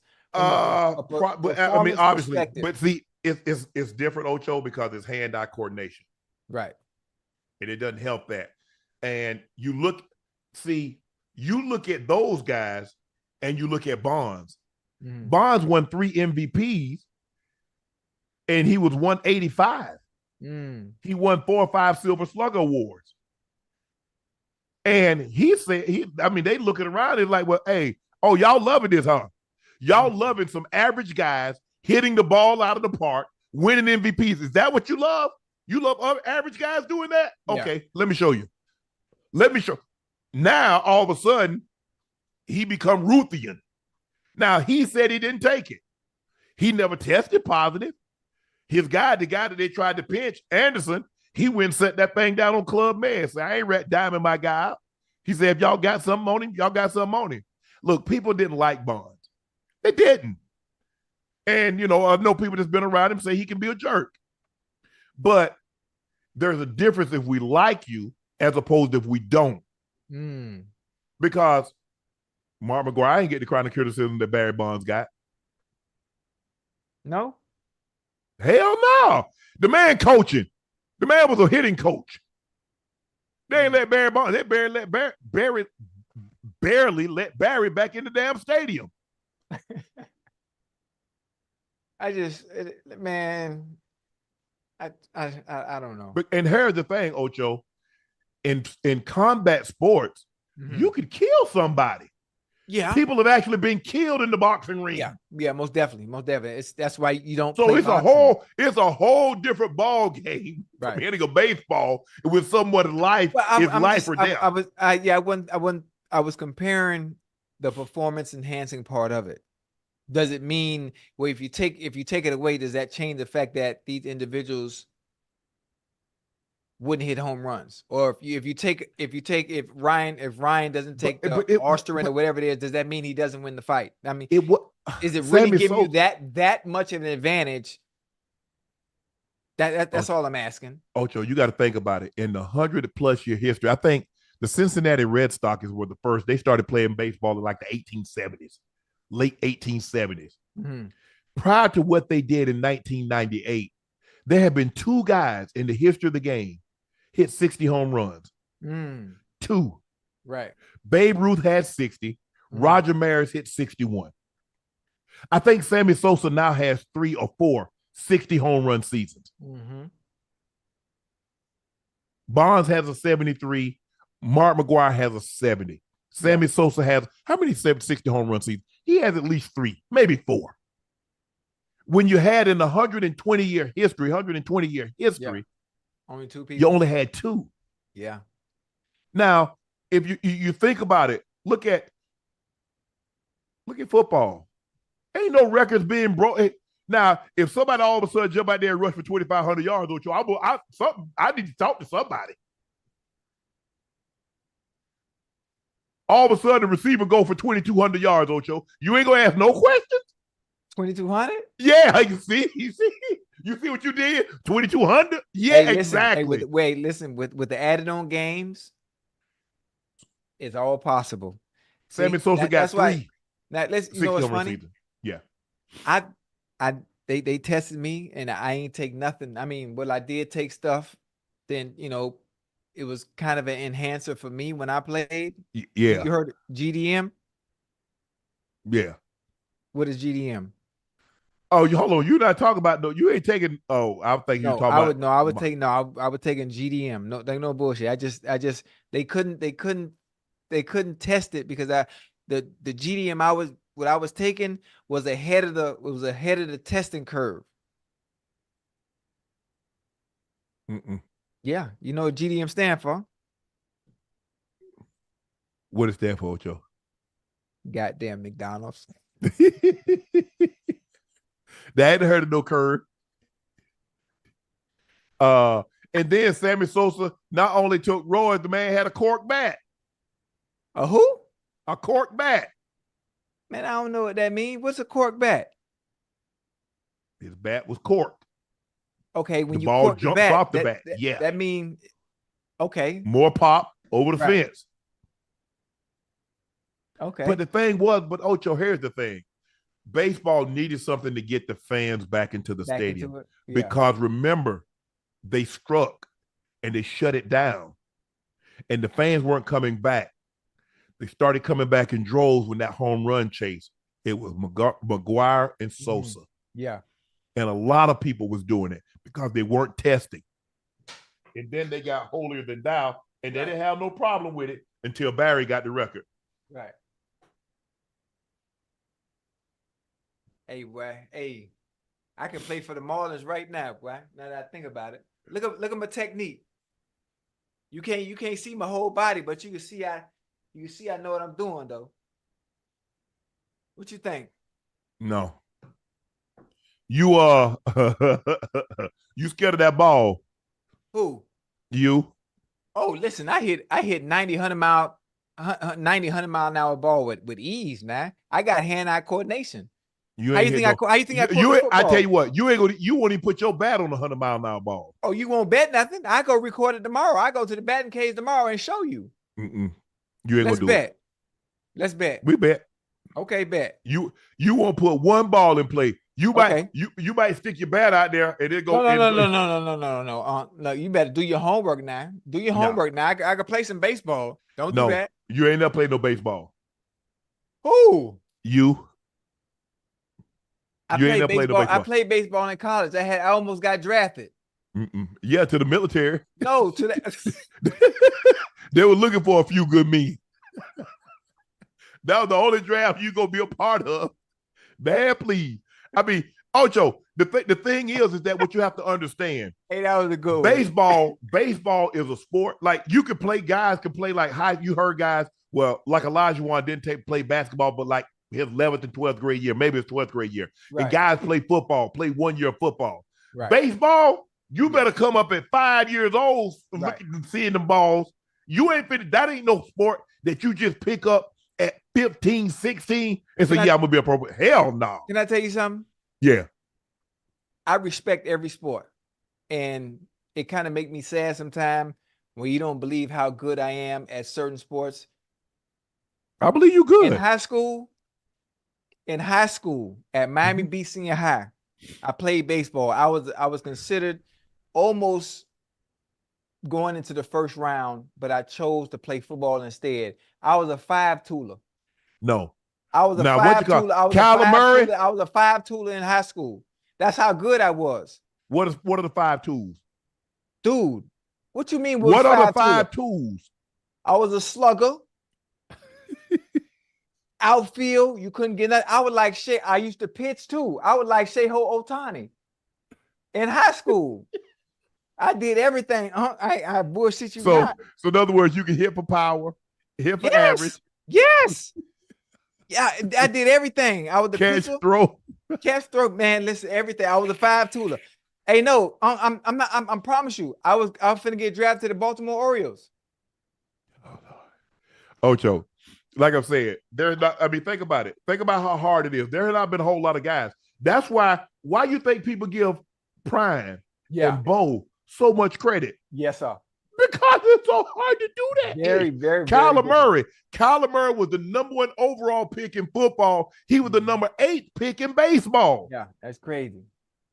Brian Jordan. I don't know if you remember Brian Jordan. He played safety. He was a safety for the Falcons, a Pro Bowler. He gave it up and turned, and he played probably 15 years for the Cardinals. Where I don't know if all the years, but a lot of the years, bruh, that baseball is a different animal. Yeah. Think about Ocho. Think about this here. You hit 300. Yeah. You're gonna be a Hall of Famer. Yeah. Where else can you fail 3 out of 10? You can be successful 3 out of 10 times. Imagine if you caught 3 out of 10 balls that were thrown to you, or you made 3 out of 10 shots. You'll be at home on the couch. So that lets you know just how hard baseball is. Man, hell. Hey, I ain't gonna lie to people. I was scared of the ball, so that was baseball was summer. It wasn't. We ain't have no traveling. I had to work. Man, Porter said you hit them fields. Yeah, he didn't hit no baseball. Hit them fields, and I'm cool with that. Plus, Ocho, you think you go from football to basketball to track. Right. You had another month of school, and as soon as we got out of school, we in the fields. Yeah. I had no time for no baseball. No damn baseball. Baseball and track overlap. Yeah. Damn, I would, boy. I wish you could have saw me. Boy, I'm telling you. Hey, I wish you could have saw me pitch, boy, back then, boy. Pitch what? Oh, Lord have mercy.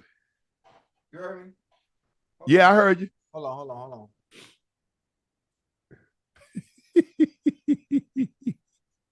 I'm trying to get my camera to see the technique.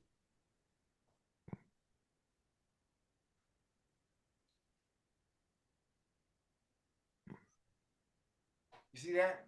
Yeah, I see that. Hey, boy, Unc, I used to give him hell in high school, boy. The 5 tools you had.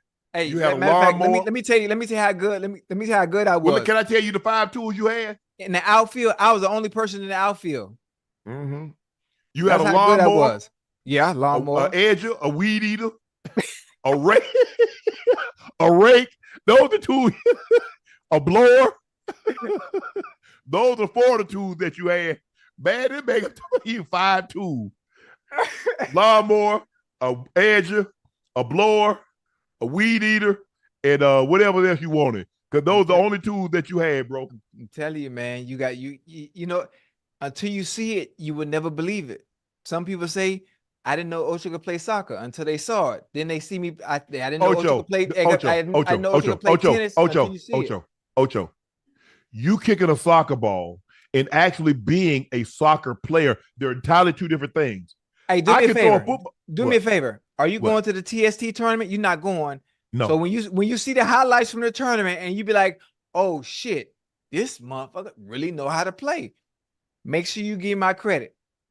Ocho, there are guys that can go shoot a basketball and they think they can be in the NBA. There are guys that think they can catch a football. They should be in the NFL. There's levels to that, Ocho. Man, don't do that. Don't do them people like that, Ocho. Don't do what? I've been doing this. Since I was 5. Respect them people's sport.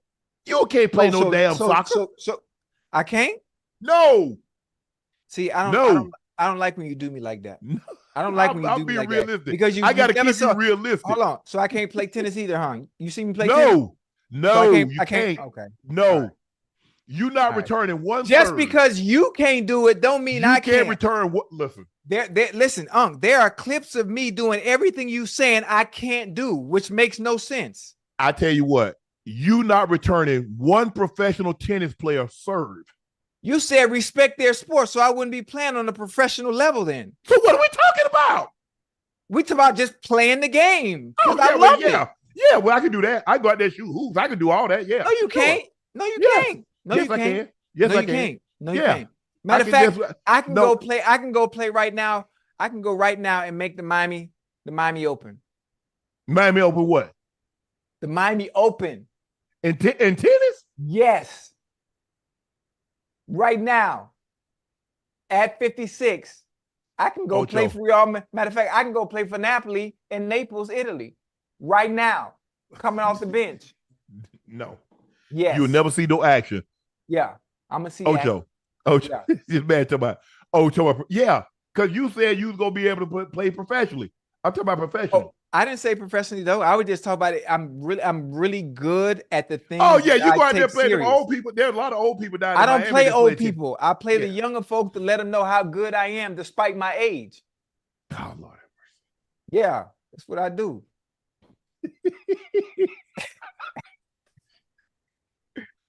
Oh, man, Ocho, you got the people believing that, man. Yeah, I believe Ocho could play. I can. If you see, you don't follow, you don't pay attention to what I be doing, man. It's what I do. Oh, Lord have mercy.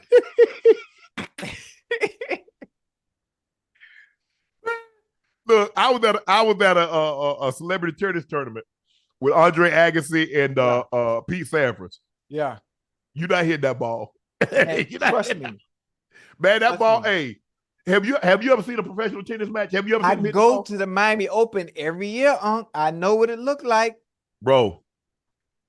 Listen, do you know I'm my hitting partner? I'm Chris Eubanks' hitting partner. Like I said, you can throw all them names out there. I'm being honest. I'm Chris Eubanks' hitting partner, bro. So the fact that I know what it looks like, I can return. You're not going. I can volley. I can do all that. I mean, you wouldn't have been able. You wouldn't have been able to hit or return Venus or Serena, let alone the men. Man, I'm talking. Man, listen, man. See, you disrespect. And they tell you you disrespecting my skill, man. No. You over-evaluating your skill. No, I'm not over-evaluating because I train and I practice with the pros. That's what you fail to realize. No. Ocho, do you realize how many people that played sports that didn't cross over? Like, you got two, you got three. You got Bo, you got Dion, and you got Brian Jordan. You ain't never seen nobody play professional football and basketball. You'll never see nobody play. Whoa. No. I played professional soccer and football. Hold on, let's go. All right, guys, it's time for Q. Wait, where you going? During the NFL lockout, I played for Sporting KC in the MLS. So what? I'm a two-sporter too. Yeah. Let's go, boy. Laney Ray said, so excited to get my merch. Got any spoilers for us for the merch? That hasn't dropped, like quotes that will be on them. Also, I need some Shannon and Ocho stickers for my water bottle. Oh, yeah. We got some quotes coming. You know, we got a bunch of them. I mean, damn near every quote that you heard us utter on the show is gonna probably be on a t-shirt at some point in time. We wanted to get Ocho's stay with me now. But we definitely gonna have Laney. We definitely gonna have more quotes on t-shirts, different designs. We're gonna come with different colors, hoodies. Because the thing is with Nightcap, because the lettering and it's fairly simple. It's not as complicated as the Club Shay Shay, the logo. So we can do so much more with Nightcap. I mean, with Nightcap than we can Club Shay Shay. But Laney, we're definitely going to have some quotes, and I can't wait. I don't know what's the next quote going to be. Oh, we can't tell you yet. Actually, we can't tell you yet. But best believe I'm too big of a cat to be played with like a kitten going to be on it. Ocho head, probably milk dud. We probably gonna have one with a monkey on it and have some nuts.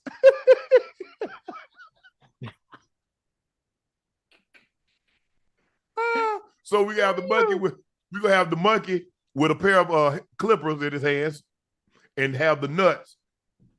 So you have to infer that it's shaved monkey nuts.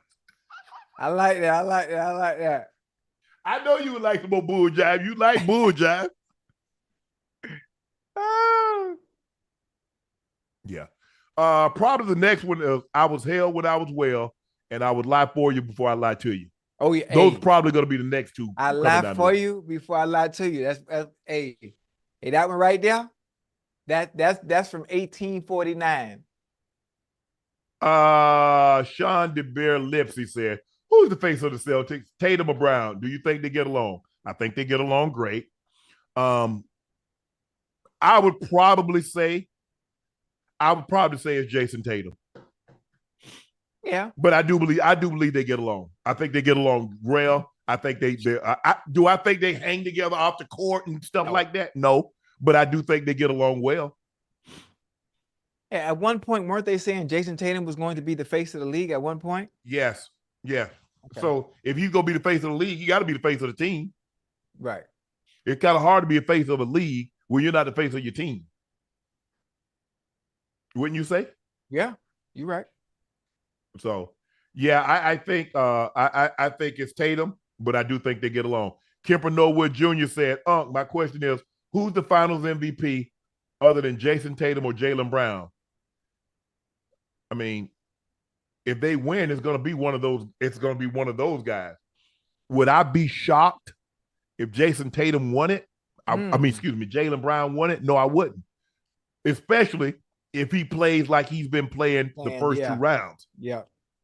But obviously, if the Mavericks win, it's going to probably be Luka.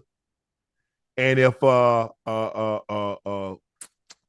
Minnesota wins it all, it'll probably be Ant-Man. Damn. I mean, occasionally you see situations. Cornbread Maxwell won the Finals MVP in '81 over Larry Bird. Mm-hmm. We saw Andre Iguodala. He won it over Steph. Kawhi won it early in his career with Tim Duncan, Tony Parker on the roster. So it doesn't happen often, but it's happened. What you doing? Trying to plug that up? Yeah, before it don't go dead. What's up, Unc and Ocho? What's the second most important? What's the second most important position in football? The second most important position in football is important. I wish they had said difficult. Damn, that's a good one. A very good one. I mean, obviously the first is always a quarterback. Second most important position that matters the most.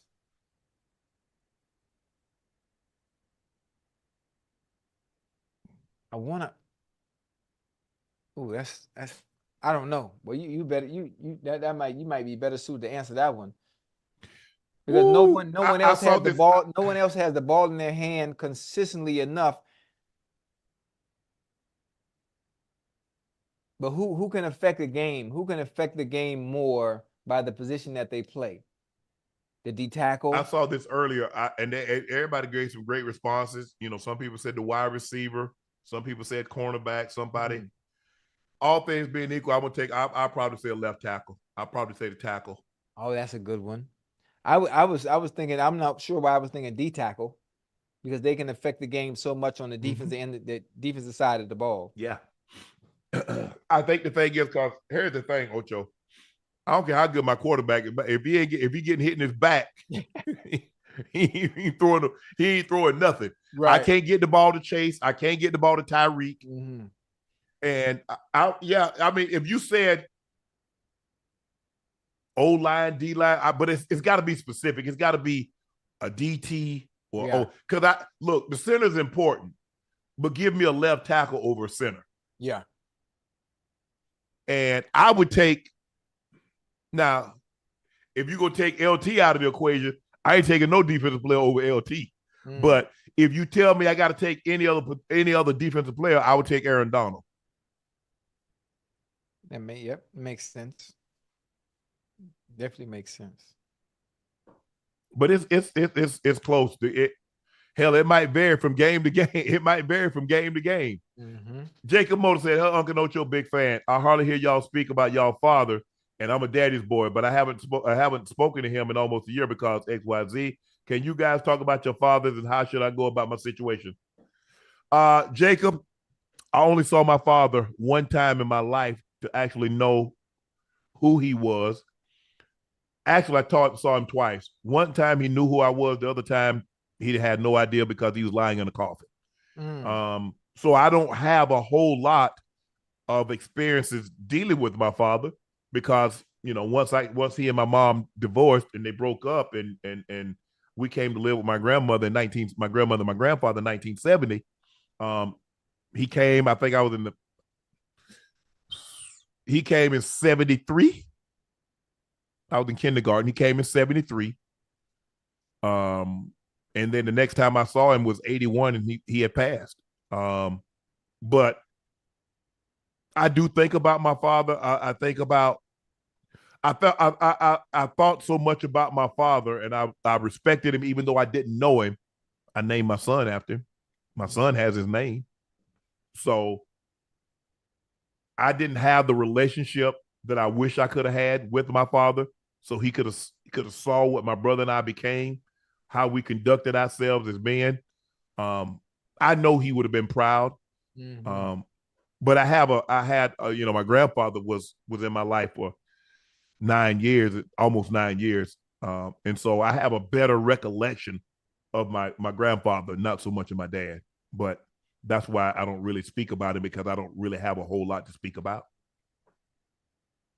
Well, my father wasn't around during my time as a little kid. Obviously, my grandma raised me, and my dad at that time did 23 years fed time. I caught him on the back end. Well, not even the back end, maybe in the back end of my career. He got out, and obviously, grandma and my mama like, oh no, he wasn't here when you was young and all that. Right. Ain't no point in trying to rekindle no relationship and all that. I say, man, I ain't trying to hear all that. I'm trying to understand, get a better understanding who my Right. father is. I know what it's like having to deal with y'all, so ain't no telling what y'all did, whatever it may be. So I grew to have a relationship with him. He ain't even want nothing. He ain't want nothing. He wanted a pipe and he wanted some tobacco for his pipe. And I used to smoke my cigar, and he'd go get his pipe, man. We used to go down to South Beach and, man, eat at Davis Cat. I'd never forget, because my pops passed away. He passed away in 2010, if I'm not mistaken. 2011 he passed away. So I tried to find some type of relationship that I had never had, because I didn't have a father figure at the time. So when he got out, and it was short-lived, because when he got out, he wasn't around very much longer after that. Yeah.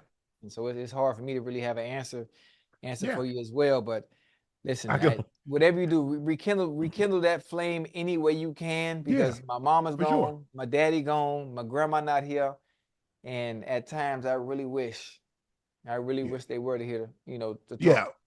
I think the thing is, Ocho, people know that I have a great recollection of things that have happened in my childhood. I don't recall much because, like I said, I only saw him once to know who I was looking at in my 56 years of living. Right. So I can't speak about something. I know he loved us. The time that he was going to come home, he ended up developed cancer, ended up having both of his jawbones removed, and he was going to come home, but he told Grandma Charlie, which was his mother, our grandmother, that he didn't want his kids to see him like this. And I remember Grandma Charlie explaining to us to my Pete. They called him Pete. Yeah. Like, Pete, them kids, they just want to see their dad. And so he had gotten up the courage. He was going to come home, and he was going to see us. He's going to come home in like September, he's gonna come home around the time of his birthday, because I think like my grandma's birthday is like 2 or 3 days before my daughter's, and then his birthday is like a couple of days after my daughter. Right. So I think he was gonna come home like around October. He ended up passing in August. So I don't have a recollection of my father. So that's why I don't really speak that much about my father, because I don't have a recollection. But I have my grandfather. Even though I was almost 9 when he passed, I can remember things. Obviously, my grandmother was in my life until 2011. So obviously, I have a better recollection of her. And my mom. I give my mom credit for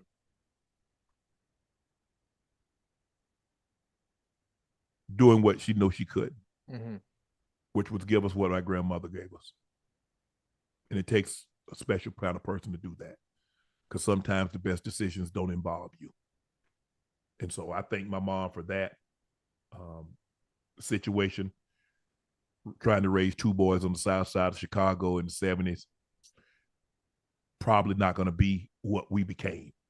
And so I love my mom. I take care of my mom. But the greatest recollection is with my grandparents, my sister, my brother. So we're going to be all right. Boss lady said, hey, your words are clear that you like your life now and will pursue what you want. I'm open for love and I'm in a space for connection now. We're on two different pages. No problem. I'll fall back. Ash, you love drama. Ash love drama. Hey, that might have been the one right there. You never know. You love you. Ocho, why you bothering me, man? I'm just trying to listen, man. I just want to see you happy, baby. That's all, man. You know, I just want to see you happy. You know, you're running yourself ragged. You're working yourself into the ground, and you ain't got nobody to go home to and rub on your feet and rub your back and I don't know, I just want you happy, man. You say you're happy, but I tell you every time, the Bible say a man who findeth a wife findeth a good thing. And I just want you to find it a good thing. That's all. That's all. Nothing more, nothing less. Now, when I get married next year, What about a 5'7", 135-pound red bone? What if I find one of them? A 5 who? 5'7", 135. 135? Yeah. What color? You said red bone? Yeah. Yeah, I got. Hey, listen, I got a few. Or I can find what about six? Probably about 6'2", 240, 245. God, okay. You highlight a Russell. Hey, matter of fact, you just put the memo out there. 6'4", if you 6'4", 245. No, 6'2". Oh, 6'2". 6'2", between 225, 240. Yeah. 5'10", 6 foot, between 200, 225. Yeah. Or 5'7". Right. But I'm looking for what, like, this is how you know a girl. If you ever see a girl and she like pigeon-toed in 1 foot, right. That left foot, normally that left foot, she kind of turn in a little bit. Right. You got a winner. Wait, on 1 foot? Only on 1 foot. She no, kind of pigeon-toed. I can't do that. I can't. Yeah, Ocho. When I look see him, I keep bird seed on me because I don't know whether to say hello or throw bird seed at her. But after she got pigeon-toed that 1 foot, every little thing gonna be all right, Ocho. Everything gonna be all right. Hey, okay. I 1 foot. I don't know. I think when I think of 1 foot being pigeon-toed, I'm thinking you saw Usual Suspects. Yeah, Kaiser Soche. I'm thinking of Kaiser Soche coming out of that damn thing at the end and 1 foot pigeon-toed, and that just don't sit right with me. I don't like that visual. Yeah, man. Yeah. They asked me to do. Hey, hook Unc up with real cousin. Man, I've been really. I didn't try it. Yeah, man. Somebody say they 5'6", 150. I'm paying bills. Oh shoot, that's what I'm talking about. Oh, Shawty. Oh man, Shawty's thinking of the bug. You paying bills, man. That might be the one right there. Sometimes it's good to be on the receiving end of things. Listen, I like my life as a stay-at-home father. Right now, I got all the kids. She out there having fun with all the girls and stuff. But I'm cool. I'm 5'9", 135. Yeah, you that 5'9", 135. That's too short. Slim. You 5'9" for a woman? You said 5'10" or better. No. I'm saying, I gave 3. You know what I'm saying? Normally, you get flavors. You get strawberry, right. You get chocolate, right? You get vanilla, you get vanilla swirl, you get a cookie dough. You know what I'm saying? You know what I'm saying? You get Oreos. You know what I'm saying? Birthday cake. I'm just saying. I just gave you 3 flavors, Ocho. Right. Okay. I'm just checking. Well, you got to find you somebody. You got. I mean, the world is your oyster. I don't know what movie I heard that in, but 5'7", 155. Okay. 5'7", 155. yeah. Yeah, when I think about it, it should be so easy for you to find somebody because, like, it's so many of what you're looking for. Like, That's the problem. It's so many. That's the problem. When you were a Right. kid and they gave you money and they said go to the store and you only get one thing. How many things did you grab, Ocho? 2, 3? Well, no, because if I only had enough money for one, I'm getting that one thing and I'm gonna buy Nah, just that you got one. $1 and they give you $1 and they say, okay, you can only get one thing. But I got $1, I can get more than one thing. I want to spend the whole $1. I see where you're going. I see where you're going. Now we factor in. Now that's what we got to factor in discipline. Okay, that's what we've got to factor in discipline. You find you one you like. Now everybody come with baggage. Everybody come with some bullshit. You find you one you like, whose baggage you willing to unpack, and then you make it. You make it do what it do. Oh, Yeah, I'm telling you. I'm telling you. Like you watched the track and field meet today. Oh, I missed it. I saw Shakari ran the goddamn 10-8 though. Yeah, she looked good. I seen she ran the goddamn 10-8. Smooth too, easy. Mm-hmm. Yeah. See, like them women shot putters, Yeah, discus thrower. yes, sir. Now all you got to do is just put a little name out there. They gonna see this. No, I ain't put no name. No, I'm just saying. You know what I'm saying? Yeah. I started back working out. Hey, just put a name out there. You know, they gonna see this. Nah. I ain't put no name out there. Nah. Ocho, stop. Hey, I'm just throwing the You throwing the shot? throw the shot put. Nah. That's my problem. That's my problem. I mean, I love beautiful women, Ocho. Right. That's why I stay in my house. Yeah, I mean, but like I let Shelly do all the shopping. You know, Shelly, you go handle that. Send me stuff. Hey, you can find you one though. She out there. I know she is. She out there, and one or 100 might be out there. What? 1 or 100 might be out there. We can make it one. You done had enough time. You done been through. You done did the 100 already. You done did that already. You done did that in late 80s, early 90s, early 2000s. Now it's time to simmer down a little bit. Okay. It's time to simmer down a little bit. Get you one. All you need is one good one. One good seasoned one. Yeah. Wow. Arkansas women just broke the collegiate record in the 4x4 in the regionals, 321.88. Those women were booking. Ooh, they were moving, boy. Golly. They booking. They booking. That's live. Tony Boy said, hey, Unc, you mentioned picking peas. I remember making $7 a day, hot as hell. I didn't go back. What's the most you made in a day? Well, a lot of times I had 2 jobs. We work in the back of field. I would make the most I ever made in a day, probably $28. $28. Yeah. Well, but I work from 7 to 5:35, 7 to 6 into the back of field. And then we catch on average somewhere between 12 and 16,000 chickens. And so it was like 9 of us and we got $1 a thousand. So every 1,000 chickens we caught, we got $1. And we had a small crew. We were really young. And so they would only let us catch. We were like the C group. They had an A group that would catch somewhere between 40 and 50,000 a night. They had a B group that would catch somewhere between 30 and 35,000 a night. And then, 20 to 30,000 a night. And we catch average 10 to 16. The most we ever caught was 16. The least we've ever caught was probably 8. But we somewhere around 10 to 12. So I made $28. That's the most I've ever made. But I worked probably about 18 hours for that. Dang.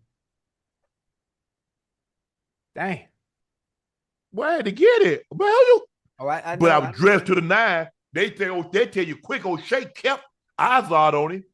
O'Shea kept Polo on him. You were kept sharp. Darksiders on my feet. And had the Izod belt to match the Izod shirt, to match the Izod socks. Y'all better stop playing. And the Lee jeans. Had Lee jeans, Calvin Klein, Sergio Rigolettos. Ooh. Yeah, for sure. Okay. For sure. Had it like that. I had to get it. I spent all my money on one shirt. I spent all my money in the week. Buy $20, $25 Izod. See, my brother, he cheap. He buy like 3 or 4 from JCPenney. Not old Chateau. They already know. They call my brother and sister still call me to this day. Call me Chateau. Because they knew I love the finer thing. Call me Chateaubriand. Had to get like it. Oh, yeah. But that mean I had to work. I mean, I caught chickens from the 4th grade all the way to the 8th grade. So you were working.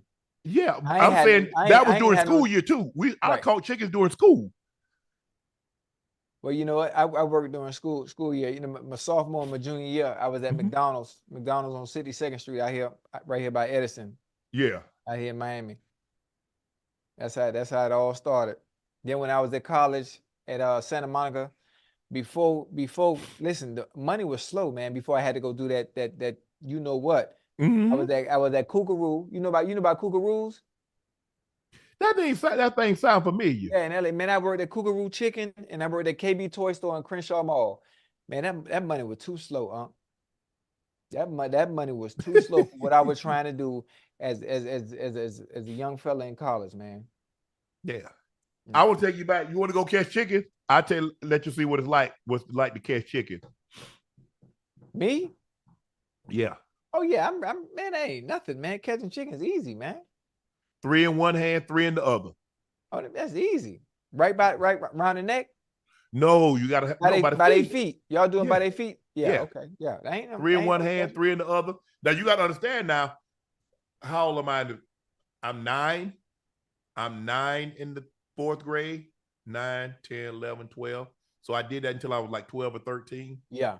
You know, I ain't have the hands I got now. Yeah. But you know, we go in that thing, boy, we haul them birds. We come up out of them, boy. Yeah. Hey, we go in there getting about 9:30. 9:30. Probably we start about 9:30. By 1 o'clock, we coming up out that thing. Go home, get about 4 hours of sleep. Take a bath in the tub. Wash yourself off, get ready for school. Yeah. Oh, yeah, I had to get that thing. Break grand off a little something. Oh, yeah. I'm gonna have my sister send me that, what you call them, that my W-2. Out of W-2, I made in 1977, I think I made like $300. Woo! $300. That boy was eating. Woo! But I good.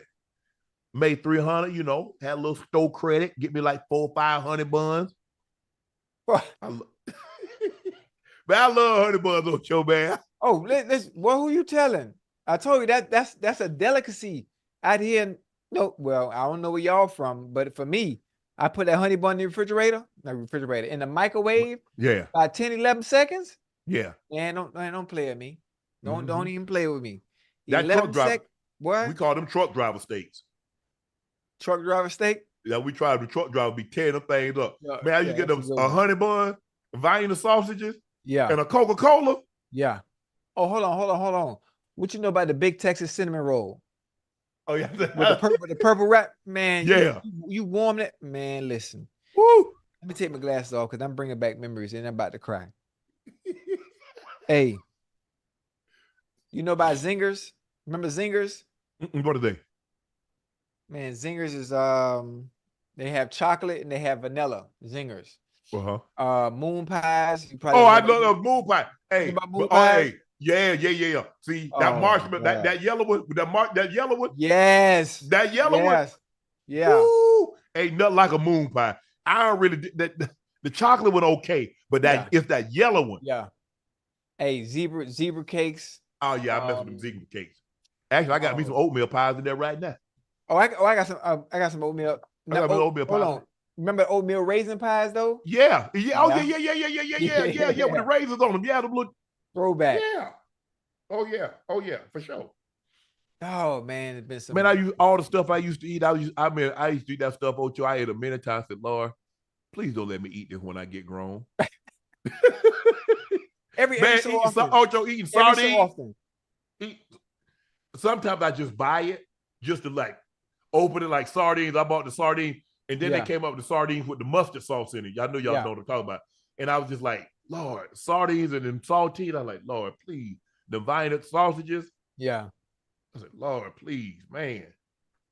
That bring back good memories, man. Eating spam, eating that bologna.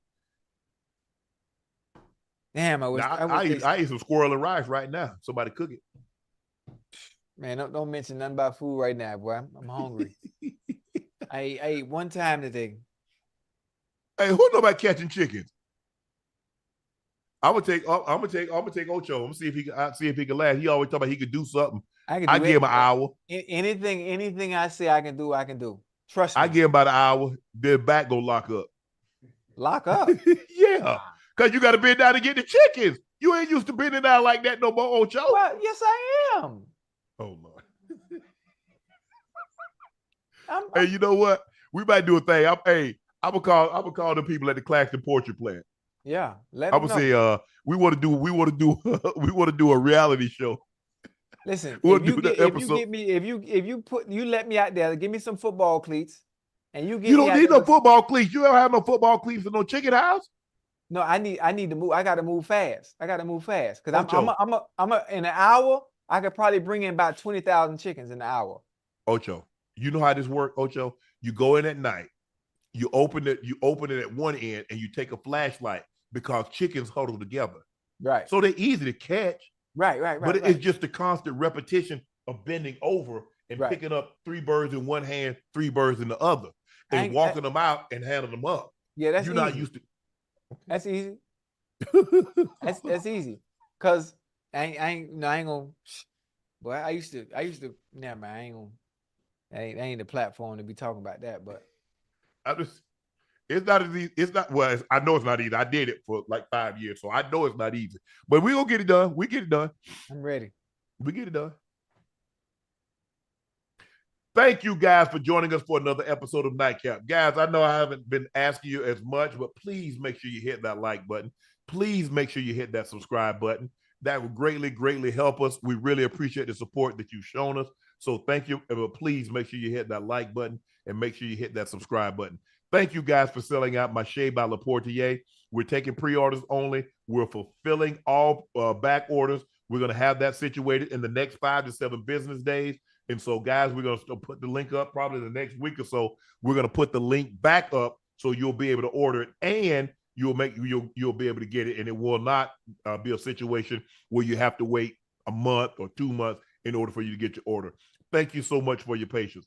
Please make sure you go follow my media company pages on all platforms. That's Shay Shay Media and my clothing company, 84, and that's spelled 84 is spelled out. The link to Nightcap merch is pinned at the top of the chat. Quantities are limited, and they're selling out fast. We're offering free shipping on all orders over $100.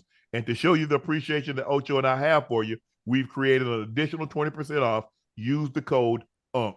Thank you, guys. Celtics beat the Pacers. They were down by as much as 18 points. We're down late in the fourth by 8 points, and they come from behind and win.